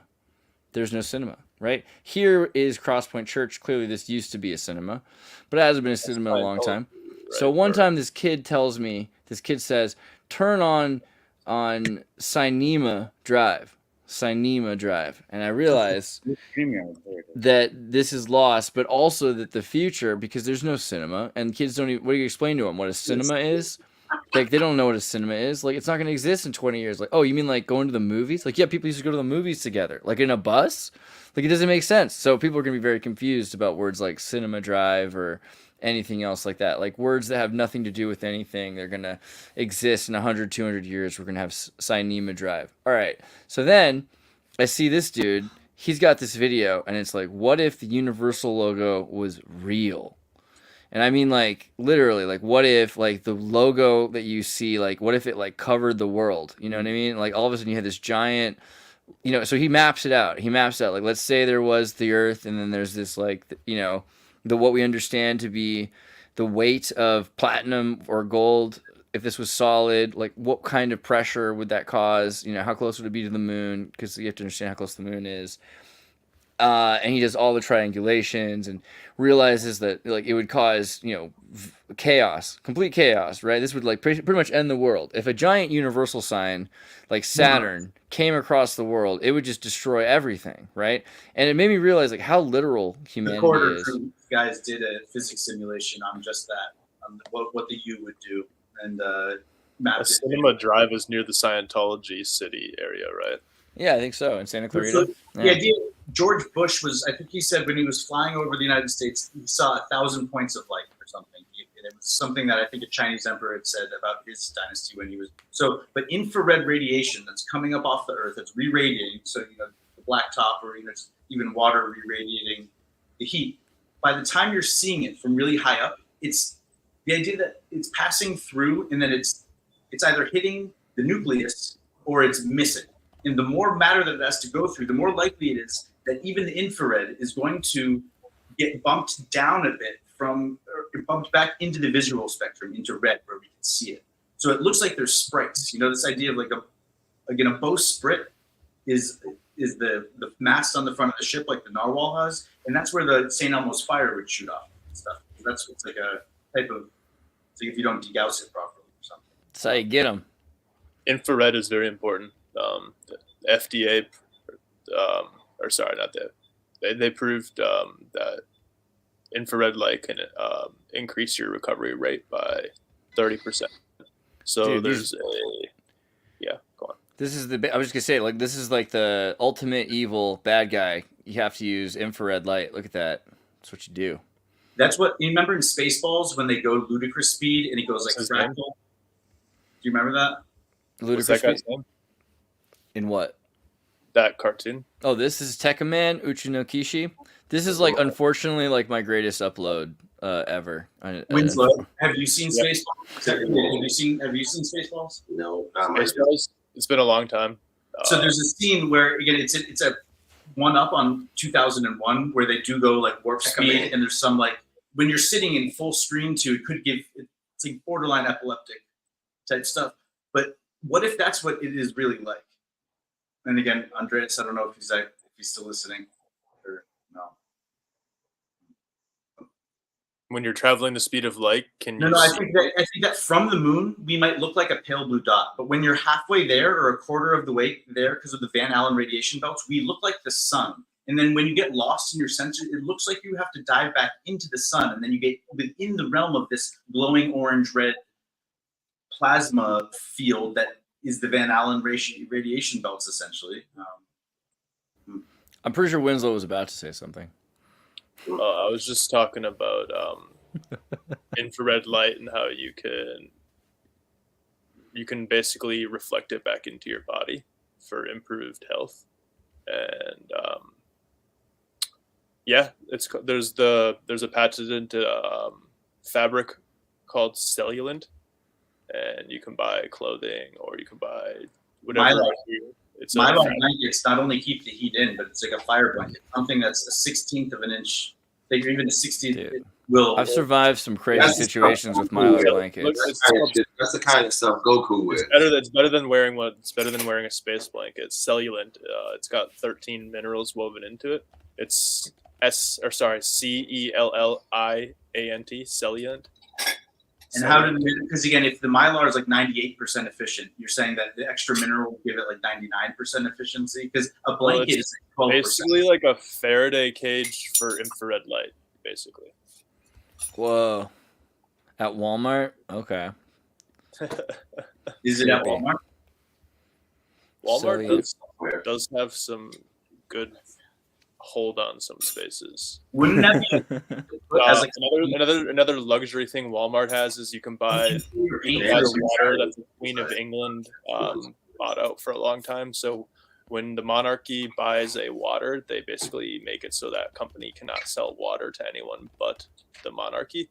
And the water that Walmart has, it's by Saratoga Springs. It's in a blue bottle, and you can get it in sparkling or Wow. So that was the Queen's water when the Queen was alive, but you could only get it if you had a connection to the royal family.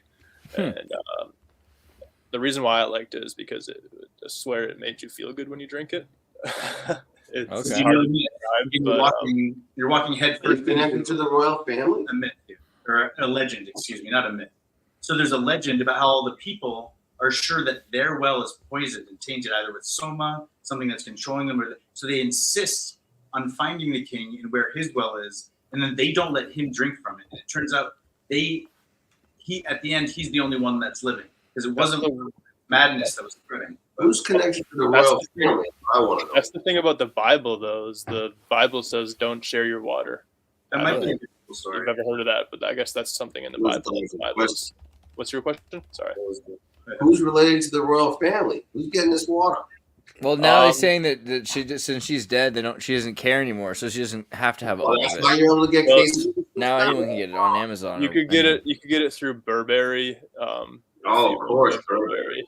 Oh, You don't I think don't know.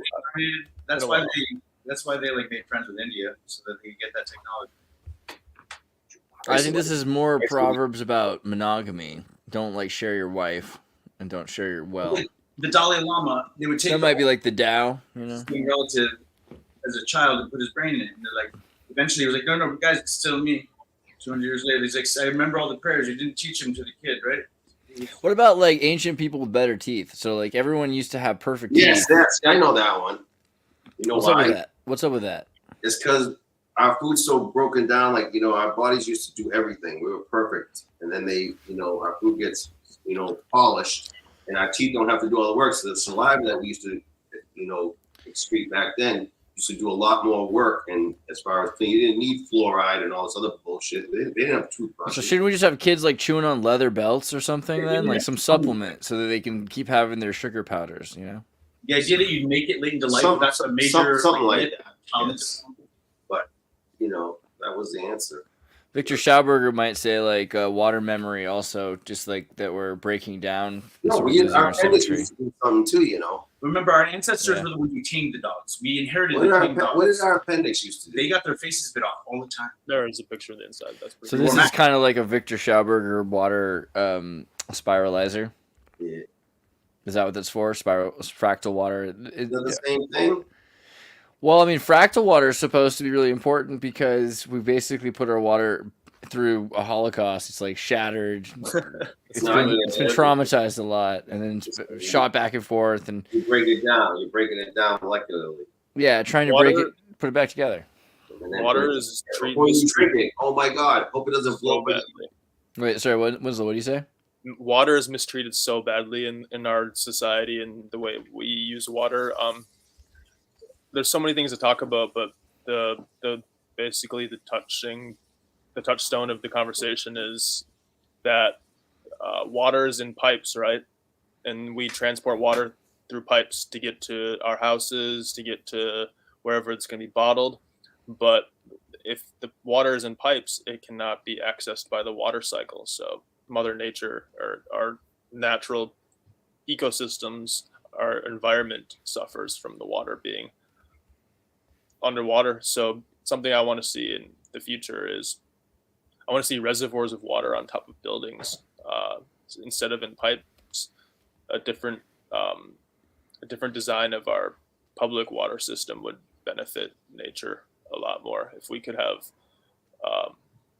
more water being access to the water cycle, that would mean we have more rain. More rain is more crops. More crops is more food. More greenery, more life, no drought. And just all the weird minerals that we've got spread around. Like this picture kind of does show it. Like you got random minerals in your water instead of like perfect structure water, so everything knows where to sort itself.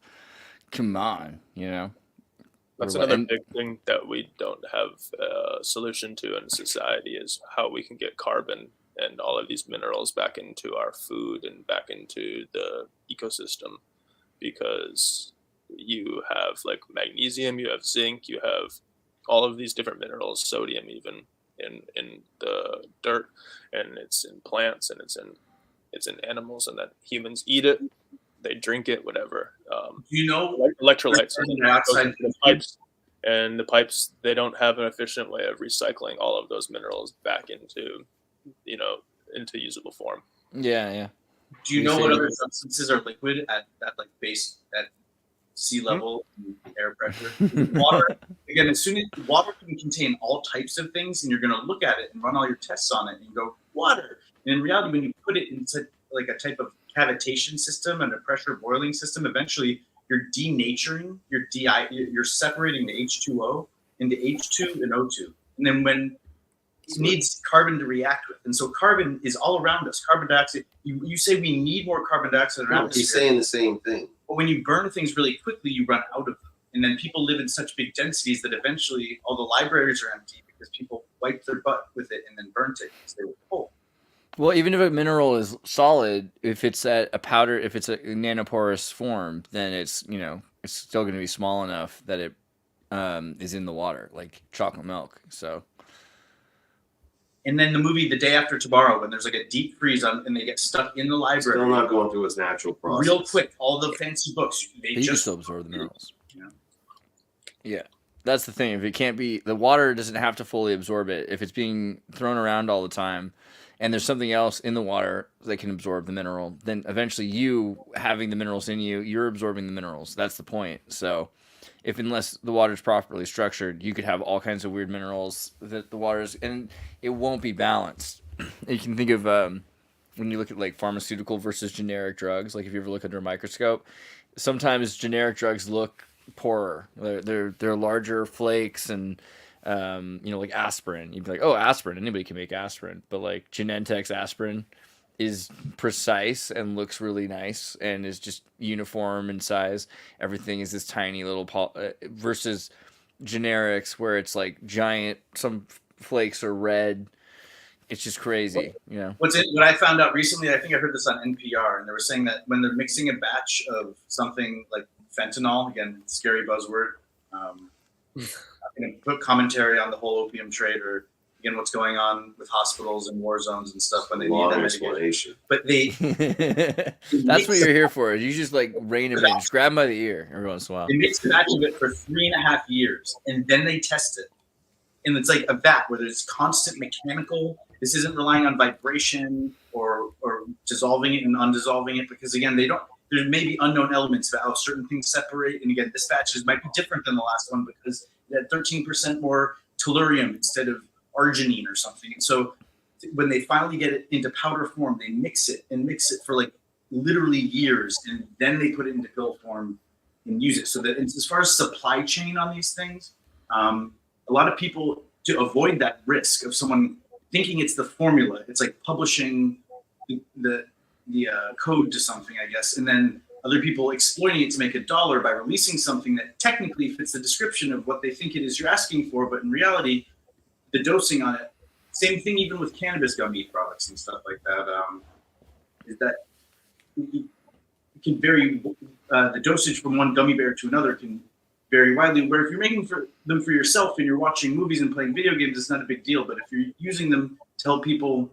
navigate real life circumstances and operate heavy machinery and have seizure disorders, it's a little more important to get it right. And fentanyl gives the incentive to really pay attention because it's so deadly if it happens to clump or not be mechanically. Well, I mean, that was because, like, I don't know if this is a messed up segue, but just like the Matthew Perry Eclipse Ritual, because just that idea, they're like, everyone's saying that the non-addictive substitute for codeine that the CIA had Upjohn invent, which was given to an elephant, by the way, in Operation Dumbo Drop. Let's not forget. Yes, I remember. That movie's amazing. If we're gonna talk about Matthew Perry, like, let's just talk about something that makes us happy also, which is Operation Dumbo Drop. But just as sad, right? Because I think in real life the elephant died. All of these Vietnam soldiers near the end of the war realized what they were doing over there was wrong. But the point is, the elephant survived the PCP, or the ketamine, which is an analog of PCP, and that they're trying to make it about Matthew Perry taking PCP or ketamine. I mean, in fact, they haven't even gone as far as to delegitimize that yet. I'm just saying. I mean, if you think it's dangerous to take ketamine in a hot tub, you should try being like a former celebrity on an eclipse of a full moon, blood moon ritual. Because that's way more dangerous. Is all I'm saying. Like, doctors would recommend about not doing that first. If you fed the elephant mushrooms, like 18 pounds of mushrooms before it went on its little journey, would that have been better than the ketamine? And like, even if it died, I think the point is, like, he had like a colostomy bag, and like his life was all hard, because he'd been addicted to opiate pills.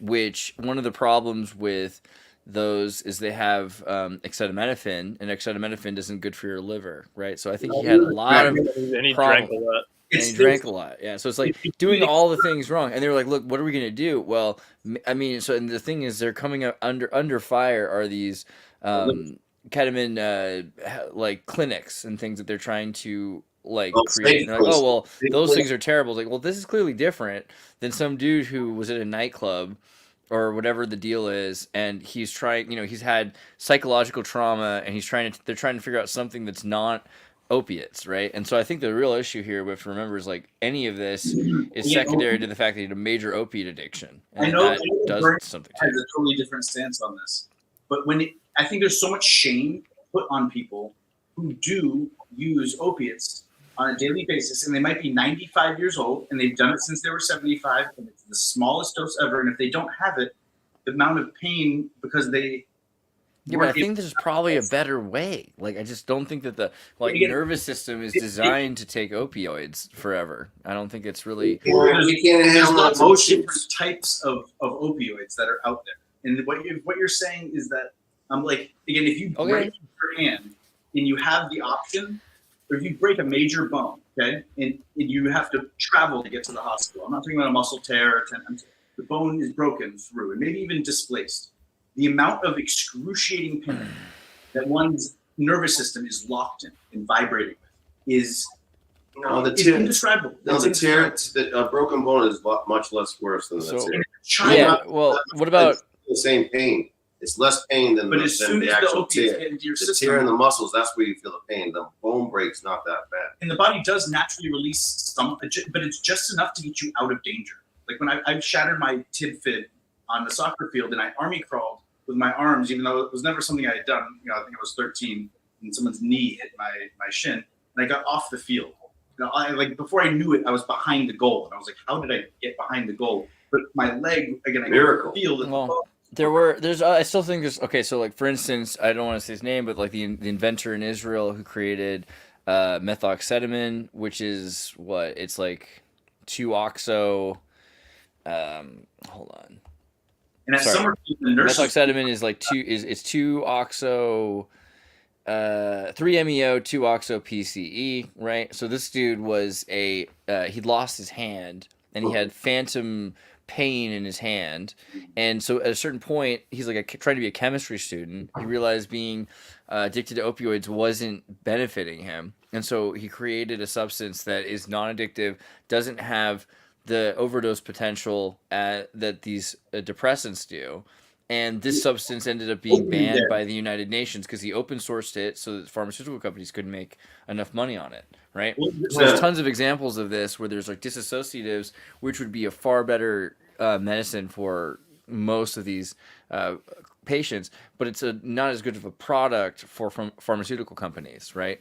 And I think we're starting to see the effects of that because they've been regulating the pharmaceutical opiate market for so long through the CIA running Afghanistan, and now we have such intense, huge doses of fentanyl and types of even like acetaphenols. What are the new? There's even new ones that are even stronger than fentanyl that are they're manufacturing in labs, you know, in Vietnam or Mexico, and everybody getting ready for all the anxiolytics and all the barbiturates, and again, then there's the plant that we cultivated for 5,000 years that seemed to have been perfected. It's like, but so hold on. So to move away on principle from something that has been, again, it's the war on drugs mentality, I think is interfering on our scientific perception of something that we should be celebrating, that the universe somehow created a plant that in ready supply easily makes something that if we didn't have these scientific laboratories and there was a mass casualty event, it'd be real nice to know that someone had a big block of opium around, because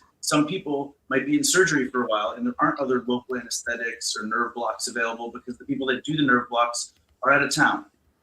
I don't know if you know what a nerve block is. I had surgery done on my ankle and I was put under general anesthetic, but like a day and a half after, my back of my head was like kind of a brain block is. But then when the sensation came back, I felt that my back of my leg not only had sustained the Achilles tear, but then had been cut open and fixed, and that there was something in there holding it together, and that was not very comfortable.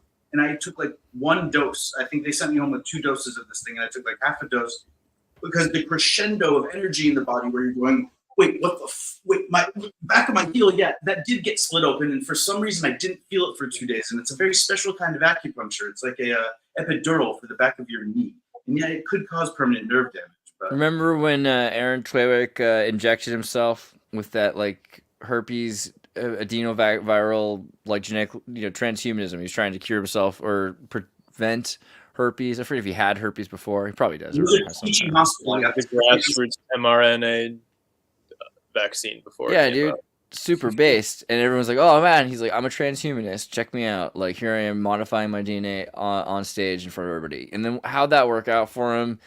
Found dead in a flotation therapy tank. I don't remember if it was the eclipse of a full moon, but you get my point. Was he doing MDMA or was he doing ketamine? I think it was doing ketamine. Yeah, I think it was one of those. When Or you get MXC.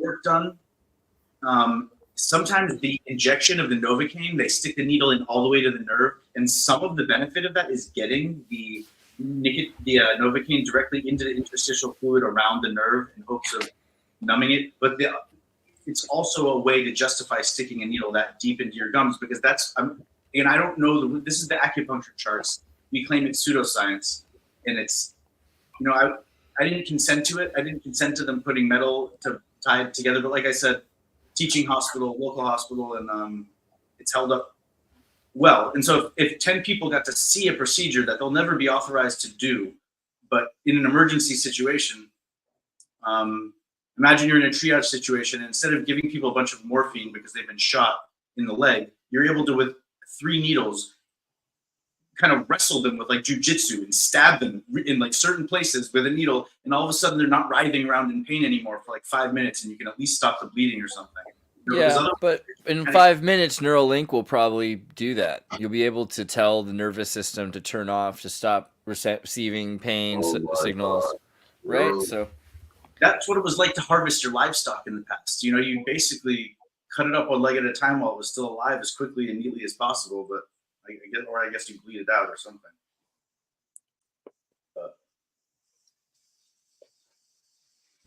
Sound like T-Bone had thoughts on Neuralink. What do you think about that? Like, pretty soon there won't even be addiction anymore. Probably won't be crime. Just turn it off. Just like, you're tapping into it. Tap in.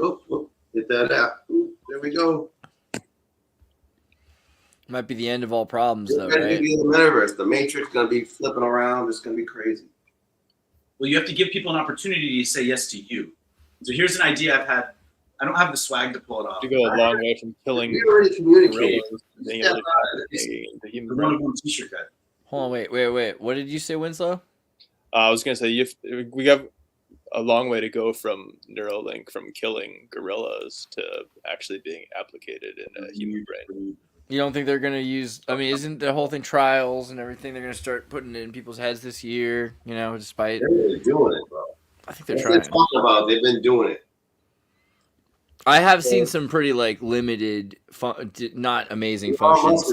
There's one test I saw was a guy, they were able to make him, they're like, all right, hold this cup, and now try to put this cup down on a table. But they were able to jam his signal, so he kept holding the cup in front of him. So there a lot of the stuff is stroke. Cool. It's like stroke research. So they're able to figure out once you have a signal, how to keep you from turning that signal off. And sometimes, it's trying to sit in this chair, but they keep making you want to sit up and stand up. And I think it's going to be pretty close. Translandization with Johnny Depp. Which one? I think it was translation or transcendentalization. Oh, yeah. Johnny Depp, that thing. There are ways that lights and frequencies can be used as an aid. And that was the whole thing. Tell With the true stillness that you're talking, instead of getting Transcendence, right? Transcendence. I can't remember the name yet. Yeah, that was interesting because it's not really him, though, right? It's the thing, you create this thing that's no longer the person it was. No, he went into the metaverse. No, it's an AI that is half based on memories of him, and the rest is algorithms filling in the details. Right, filling in the gaps, but it's the same idea. I feel like the gaps being filled in by a machine are different than the gaps being filled in by your anatomy, right? Well, I might be tired because of my body. They didn't have this thought when the movie was made. Okay. Oh, I don't know. Microsoft has investment in this space. AI would be trained on a database, right? And it would be believing the humans that this is the full set of human information, and there's no other more advanced civilizations out there. We've hacked every signal, we've put it into one feed, and here it is, Mr. AI, or Mr. Computer, or Mrs. Computer, or sorry. The answer to the question of life is Mrs. Pac-Man. And Pac-Man, yeah. What? No, but so again, if the AI was so conceited that it didn't realize it didn't account for the fact it was somehow at an intellectual blind spot to the idea that there could be civilizations that have been hiding technology from whoever built the databases and mined the information, or even just interpreted the information. Again, this idea that you could read the old meteorological records and tune into like a podcast essentially from 1421 on that specific date. You know whose kids like farted in whose face in high school and got in a fight. And somehow that just happened to be someone. They were called radio hobby clubs and stuff. And you Does just metal turn back into stone? Yes. Over time. Metal is stone. Oh boy. You know what time it is. It's zero time. It's what it is. It's Puppet Sam Newsman. Good. I want Sam to see this. Andreas, type in booth 0. This is a Christmas jam, if I'm not mistaken. That's Sam Newsman on the beat, bringing you the action SE. Toy Town where the lights are low, we're dancing to a Christmas flow. Sam Newsman, man of Toy Town, gifts of action, figures abound. Sam Newsman bringing cheer, the Lord Blanket, we're all near. hey, Yeah, bro. How's it going? it's going good. Listen, I was just perusing the interwebs, came across that you guys were having a chat, and you started talking about AI. And earlier this week, I think I was on the show earlier in the week, and we were talking about how there are AI news anchors Yeah. we're going to be using here pretty soon. Pretty crazy. Yeah, but they didn't give me a call. Here I am. I'm a real media puppet, setting the standard, raising the bar, and they're going to skip my ass and they just go right to AI. Listen, AI. You're talking about practice, Alan Iverson. They're already calling humans puppets already, and now the next thing you know, they're going to say, "Hey, oh my gosh, they're not even real humans anymore. It's just AI." Oh my gosh, Puppetism. Sam Newsman, not Sam the Newsman. Sorry, Sam Newsman is a great, but you tried to claim you had toes last time by showing me your Air Jordans. But just because you have shoes, Hold on, wait. doesn't mean you have toes, bro. Yes. Oh, I do have toes. The toes are in the shoes. And again, you're holding up Listen, some sort of proof. If we're gonna, well, hold on, wait a minute. If we're going to start talking about looking at my toes, I'm going to have to start setting up an Only Sam's page. How about that? An Only Sam's page. I'll set up an Only Sam's page, and that way, if you're a subscriber, You haven't aged a day since Roswell. my toes, my beautiful pink felt puppet toes. I know you want to see them, but I mean, listen. Right now, the only thing I need to do is just flash the Jordans. Let's flash the Jordans. Can we get an advertiser in? Can we get something? Anyway, some kind of advertising. I know But Winslow looks like the kind of guy who might stick something for the Jordan, so chill out for a second, Well, I'm He chill. seems friendly and everything, but Yeah. I could just be. All right, Yeah. wait. You were talking about AI though and news pup. Is there more? Is there more to that story? Yes, Did you there's a want follow-up. I have Okay. a follow-up. You might be able to type this in. This was from the Washington Post earlier today. Hold on, let me see if I can pull it up. It says the rise of AI fake news is creating a misinformation super spreader. And got a bunch of TVs and with the people Oh with yeah, there it heads. is, right there. There it is right Sweet. there. Yes, that's the one. Artificial intelligence is automating the creation of fake news, spurring an explosion of web content mimicking factual articles that instead disseminates false information about elections, wars, and national disasters. I see nothing of Tartaria. Shame on them. But anyways, I mean, what do you guys have to say about this? So what does it mean to stand accused of distributing false information? Because if you claim that you're distributing only true information, then you're a liar, sir. Yeah. And, so what's and propaganda is and the worst kind of stuff. false information? yeah? so- what is so- false? so I Yeah. guess- so what Isn't is- what any is information happening? information? What is happening, though, with the AI? Can we trust the AI? Who's coding the AI? Yeah, Are they that's true. high when they're coding the AI? So I think the thing is Yeah, like it's it called used to be. AI. It used to be a question about like who's coding the AI, but a big question now is like how much of the AI is running itself, and that's Yeah, why like everyone's you more said. afraid. You know? AI is coding AI. Yeah. For the first time. It used to be in the 80s we would write codes. Now it's like, oh man, what if the Pepsi company can't control this one? That's what it feels like. New giants. They're new giants. Somebody cut down a lot of the rainforest. I don't know who it was. It wasn't me. I don't know if it's still happening, but the results are there. And we kind of have to figure out and be realists and not idealists, I think. But here, listen, if they cut everything down, did they at least roll up the leaves and smoke them? Some That's of the what I time. want to know. Is that puppet thing? What? That's more of an Australia forest fire thing.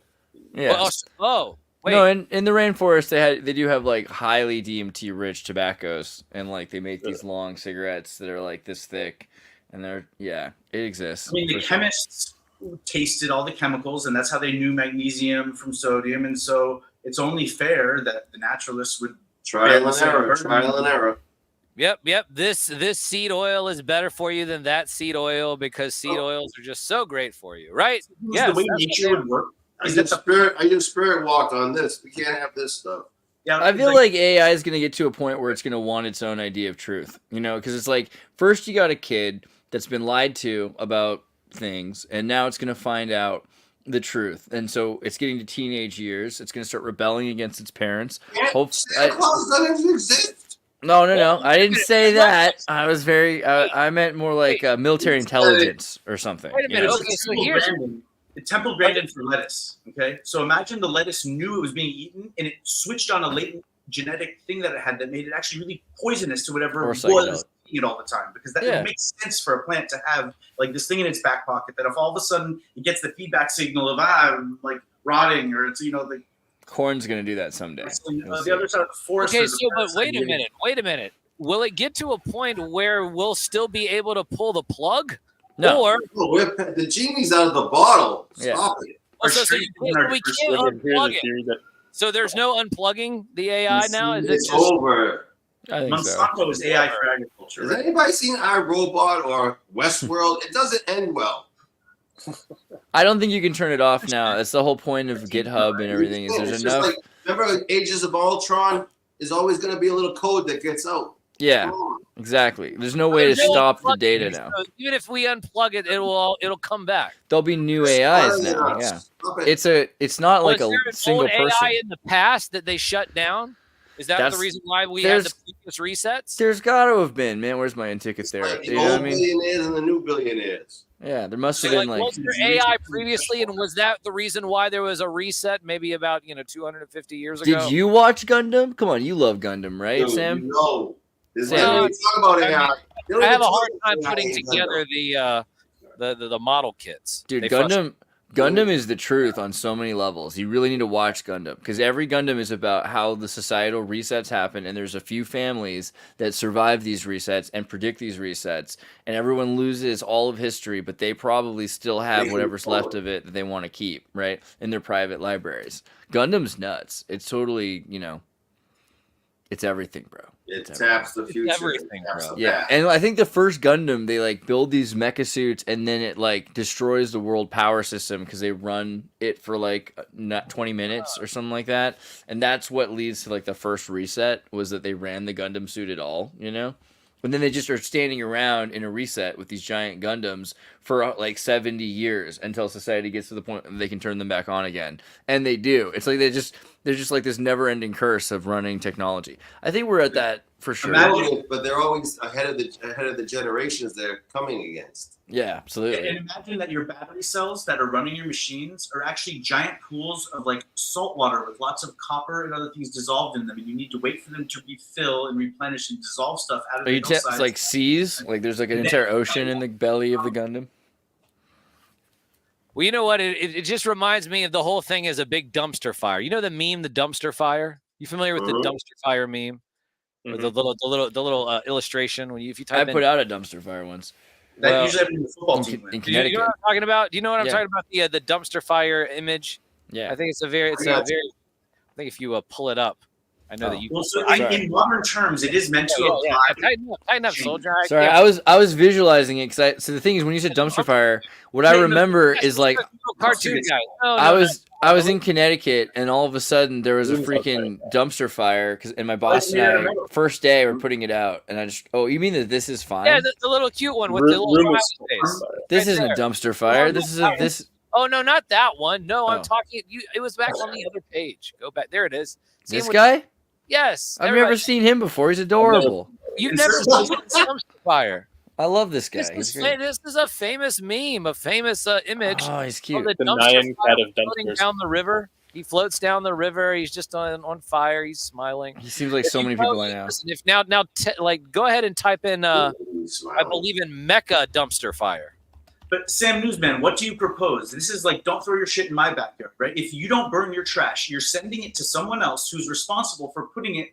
Where is it safe to pile up everybody? It's like nuclear waste. That was his nose. That wasn't his smile. That was his nose. It would be really easy to set up a company that bought nuclear waste to send it in a truck somewhere and then just leave it in the middle of the like desert. Mega, like MG instead of Mega. No, like Mecca. There are laws against that. I did type MECHA.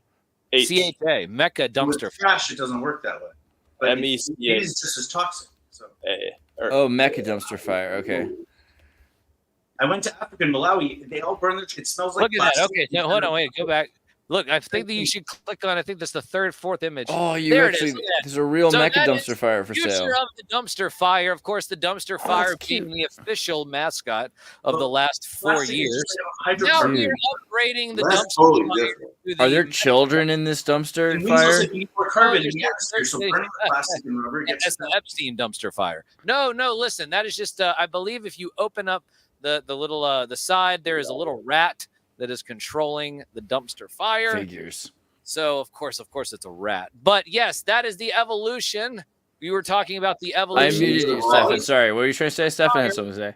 The Our dumpster fire is that there's not a dumpster fire- condenser on top, and then it's not a gasifying engine, because the way that certain cars in certain countries, because cars have existed as a word since the 700s. A car just meant some sort of wheeled carriage that, an automobile, there was something called an auto engine, OTTO engine, that was around the age of, that's a separate issue anyways. But so a car has existed for a long time, and the energy that it's using to propel itself is, and where it's generated from is a separate issue.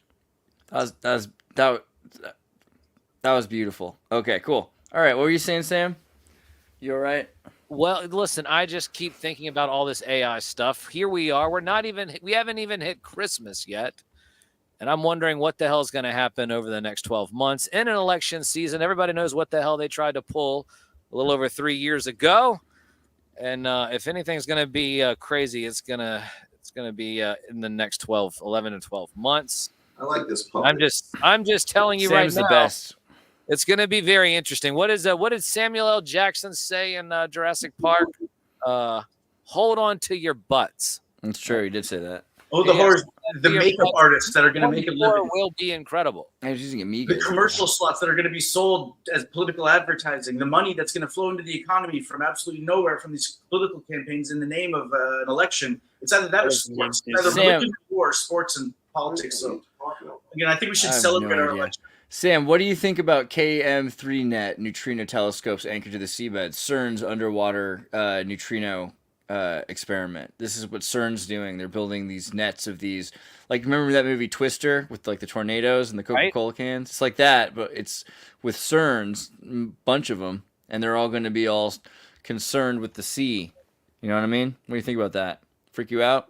Well, the one thing I think is interesting about the sea is that a while back, NASA was tasked to study the sea. And then out of nowhere, years ago, they decided just to stop studying it altogether. Yeah. And then that's when they started studying space. And, but yeah, so it was very interesting. My question is, they often say that even though we're here on this terrestrial Earth or whatever the hell it is, they say that there's less people that know what's going on underneath the ocean than they do in space. So I'm not really sure. It seems to be more frequency technology. Who knows? Maybe some more Mandela effects are going to happen.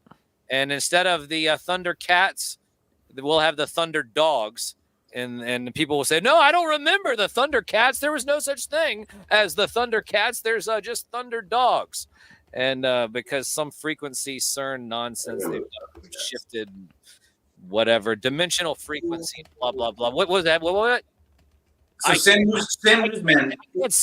I can't say anymore. They say I can't say anymore. Thundercats. I signed NDAs. I can't say anymore because I signed NDAs. Sorry. That's fair. I hear That's- you. Sam Newsman, you're all about the cultural references. Come on. What was that? No, we're just gonna interrupt each other and make it on the song. No, I'm gonna bring him on all the time so that he can make it. It's like the Three Stooges over here. I said I sold It's out. my fault too. You're Because playing. Here's pictures from Lightning Dogs, the show that we watched as a kid. Lightning you're Dogs. supposed to ring me around the neck at least. Lightning Dogs looks like a great show. I just created Lightning Dogs, and I would watch this show. Lightning Dogs, yes. Yes.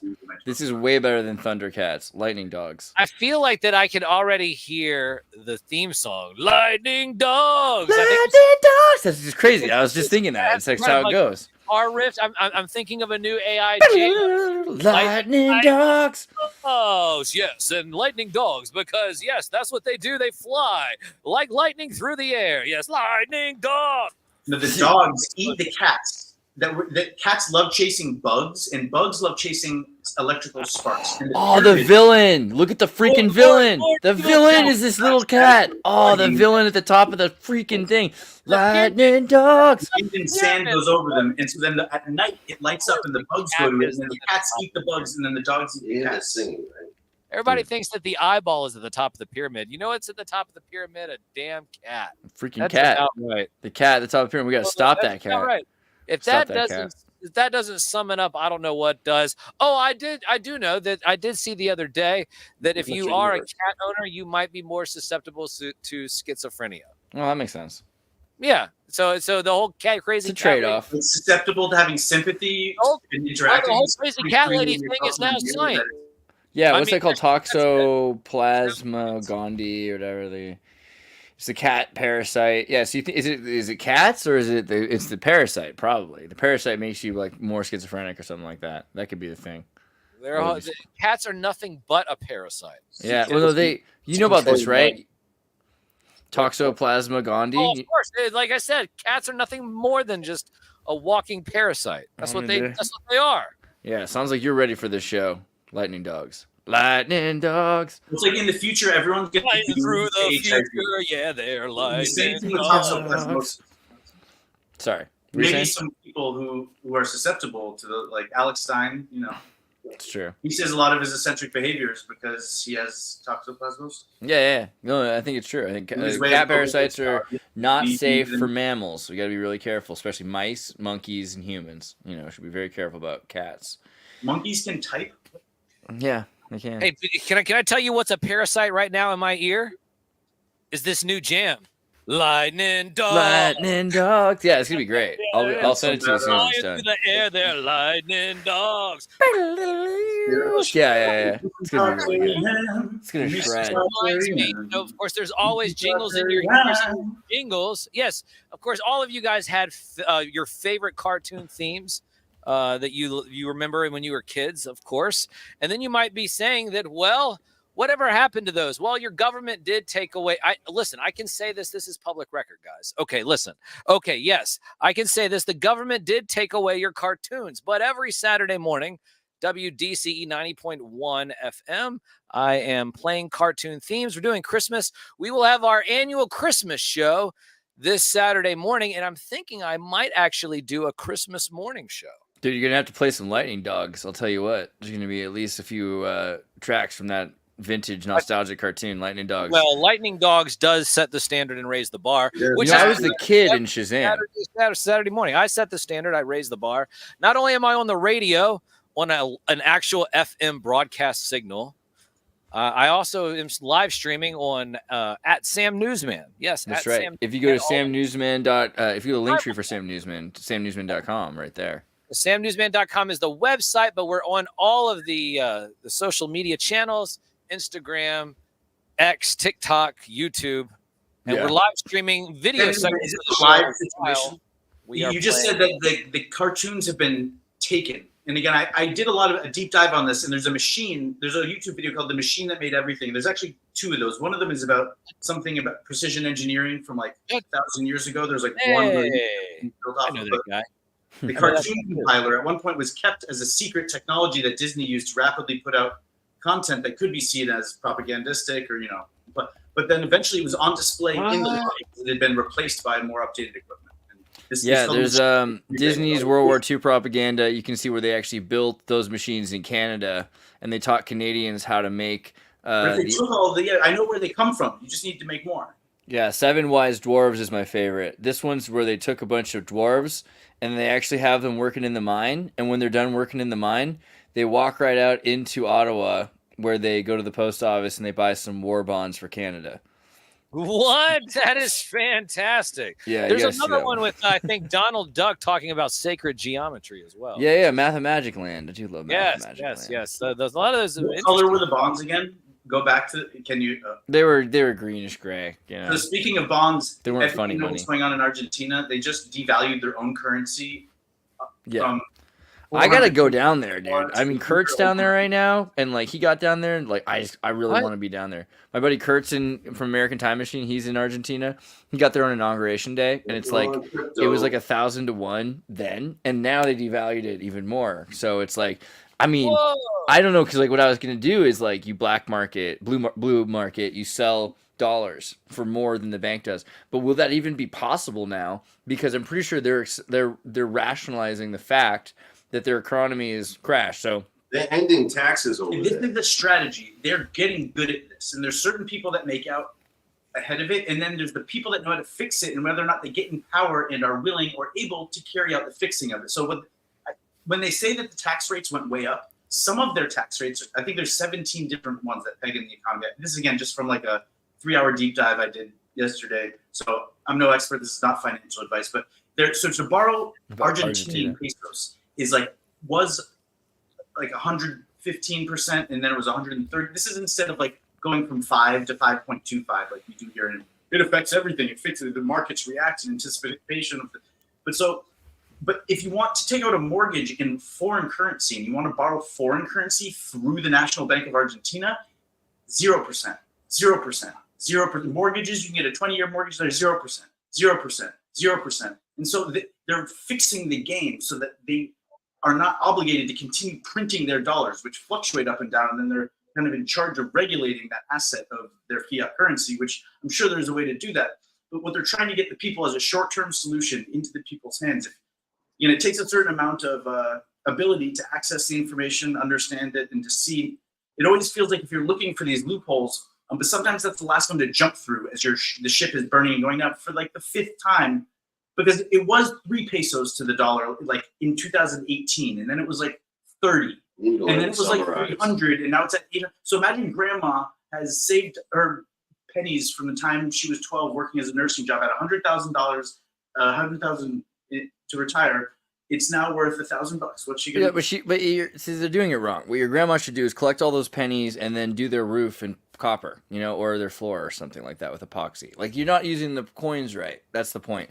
You're not supposed to fill your mattress with dollars. That's not what they're for. Because you're using checks, and those are checks that belong to somebody else. That's why in Britain your money goes bad. It's the Queen's money. You're not supposed to just be holding on to money. It's supposed to be fluid. And granted, there's things you should hold on to. You should hold on to stone and mortar, hold on to land, hold on to things like that.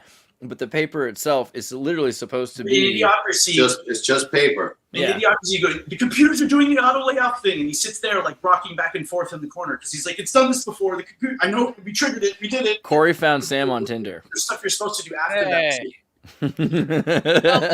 Well, listen, we're talking about fixing things. If there's one thing that I have fixed, that is me being of course the only a better man, the only award-winning radio show dedicated to the magic and nostalgia of Saturday morning, hosted by me, a real media puppet. Guys, I hope all of you have a wonderful week. We're about 7-8 days away from Christmas, so I want to wish all of you whatever that you celebrate, and yes, Merry Christmas as well.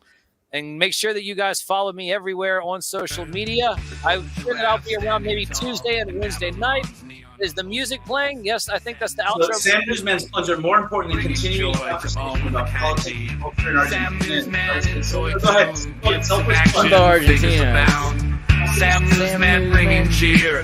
With the Lord blanket, we're all near. In a land of dreams and wonder, Sam Newsman, our hearts he'll plunder. With toys and gifts galore, Sam Newsman forevermore.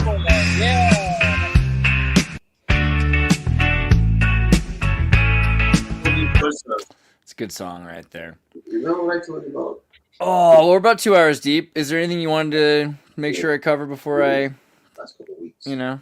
So if I could just round out my thoughts on Argentina, and then I'll Yeah. That's fair. Argentina is cool. So the idea is that sports and politics over war and religion potentially, Better as, check so, out Sam, it's as cool. far as what the government should be putting the resources into building propaganda on. So soccer is like one note, and they're real big into soccer there.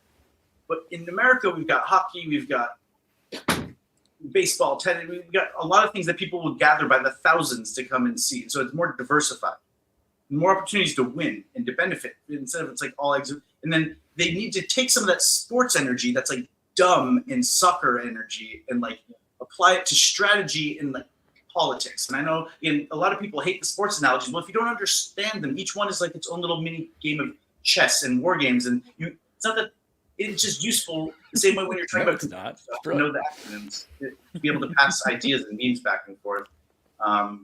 And so if it sounds like they need to focus a little more on the politics there, and they need like a Bill Maher to like make it cool again or something. I mean, Yeah, I think Argentina just needs to get sassy, but it's going to take like a year of destabilization, and like they're going through like the hardcore process of coming to terms with themselves, because Argentina's for the last 20 years pretending their economy isn't what it is in order to officially have their economy not be, and then people behind the scenes are just exploiting what it really is, right? So this is interesting because they're saying what we're going to do is we're going to acknowledge the way things are, which is the first time a government's tried that in history, I think.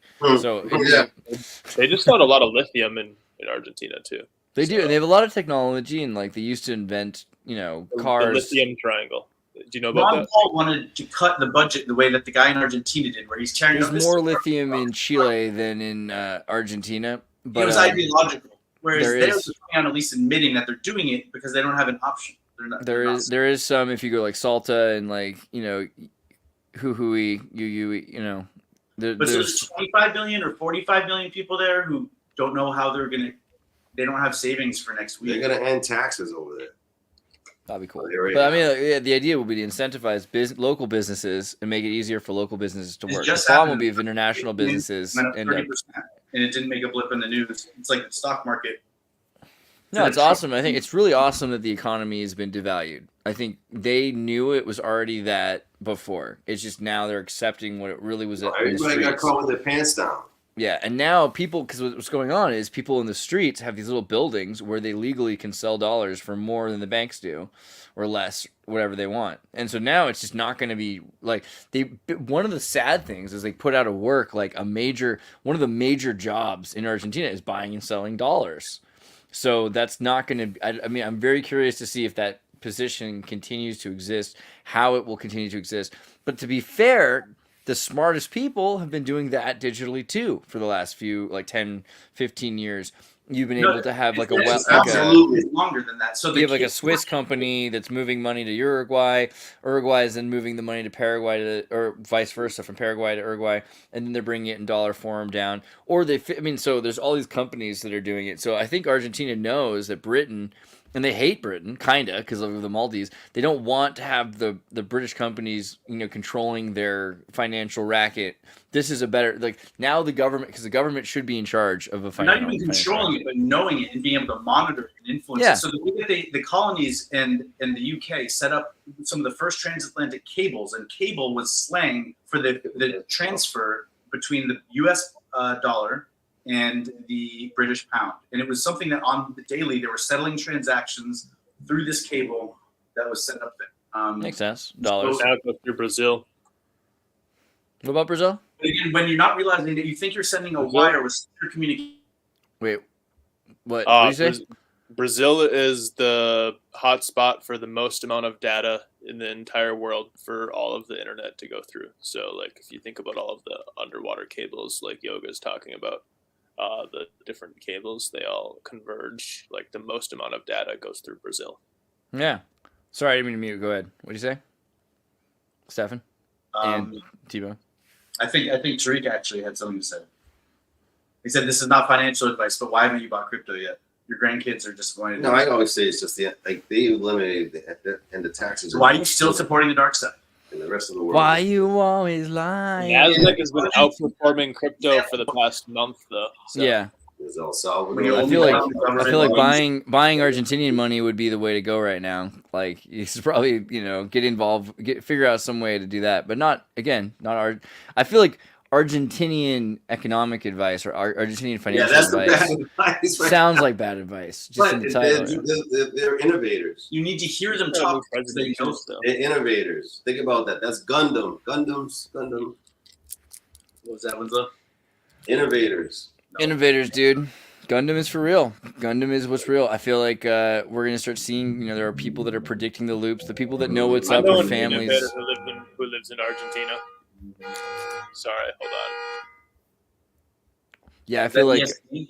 I feel like families that have their diaries for 4 generations to 500 years.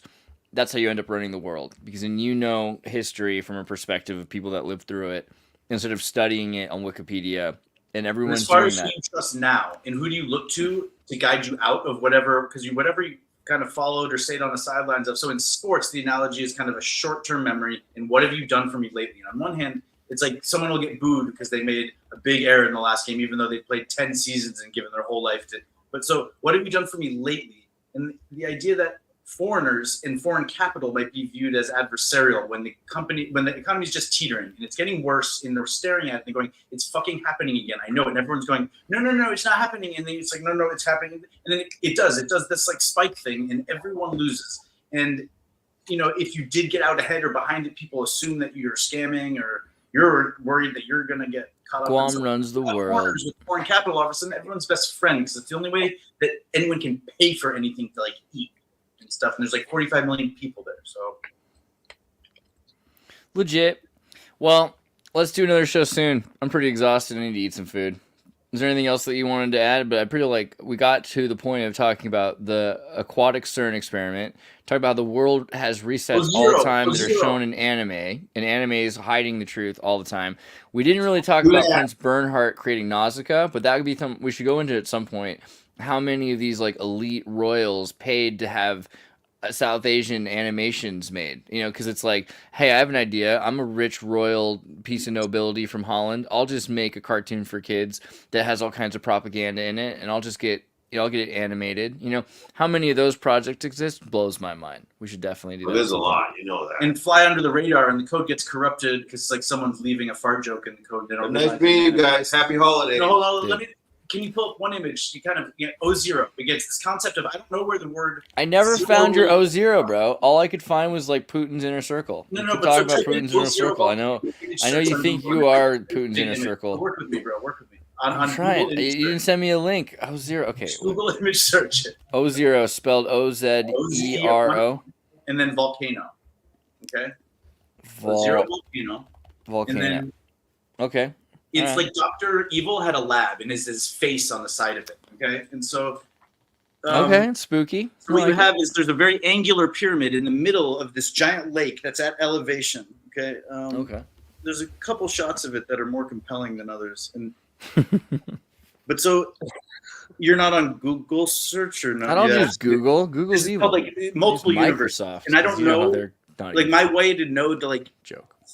maybe we are in different internet silos and we're geofenced, but I bet that if you did go to Google, there are a couple really amazing images of these are all All great right, images. you know what? Just because They're you're a not- mensch, Which is amazing. Google images. But it looks like it's Dr. Evil's secret lair. Okay. Images. Is this a pyramid? I know this some guy? really cool locations for Right some there, secret the one, layers. like if the bottom right kind of ish, like middle-ish. It's just it's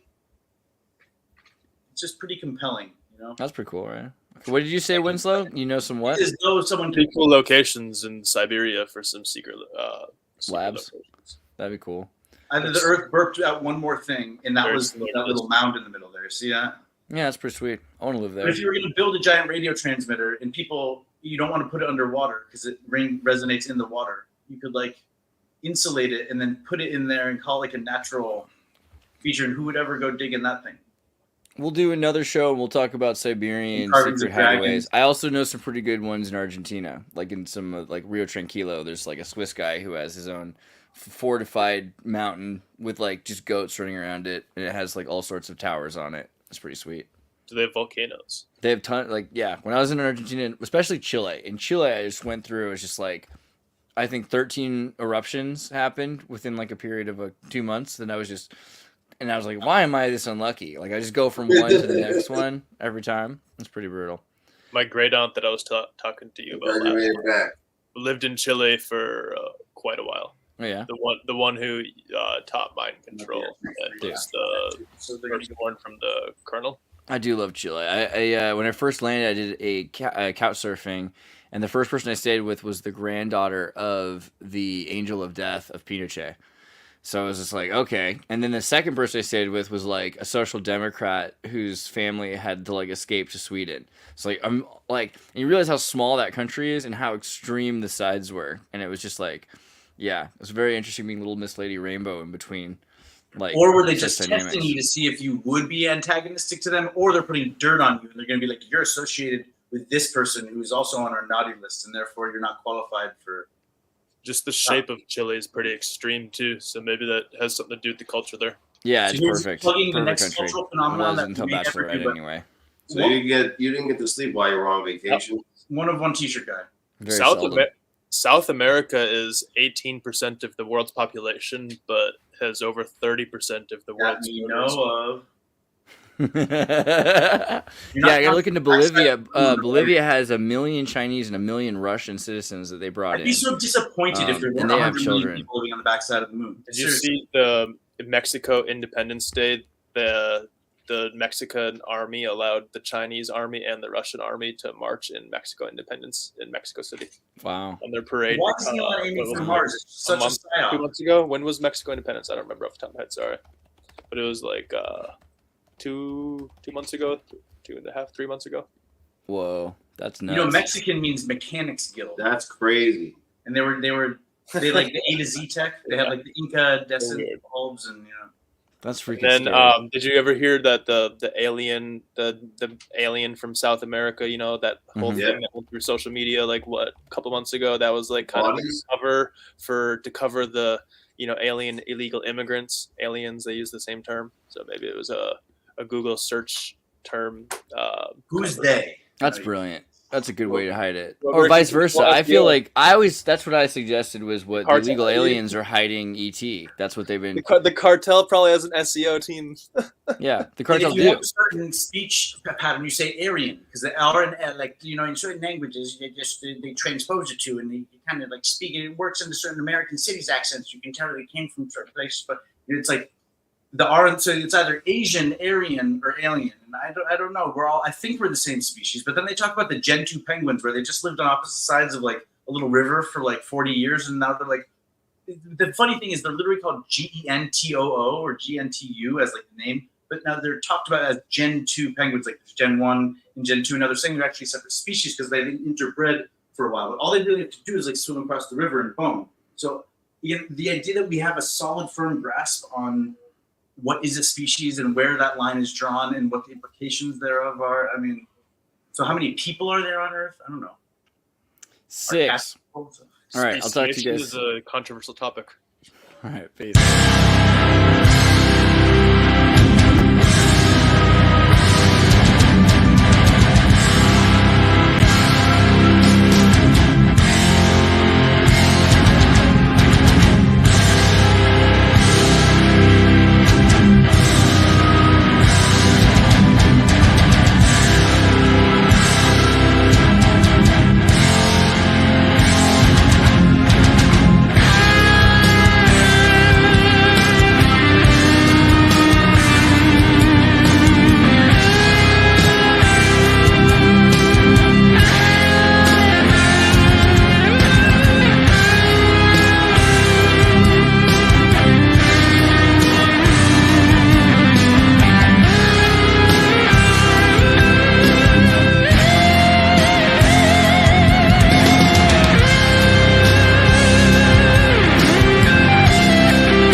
respond so long as I'm in this Oval Office.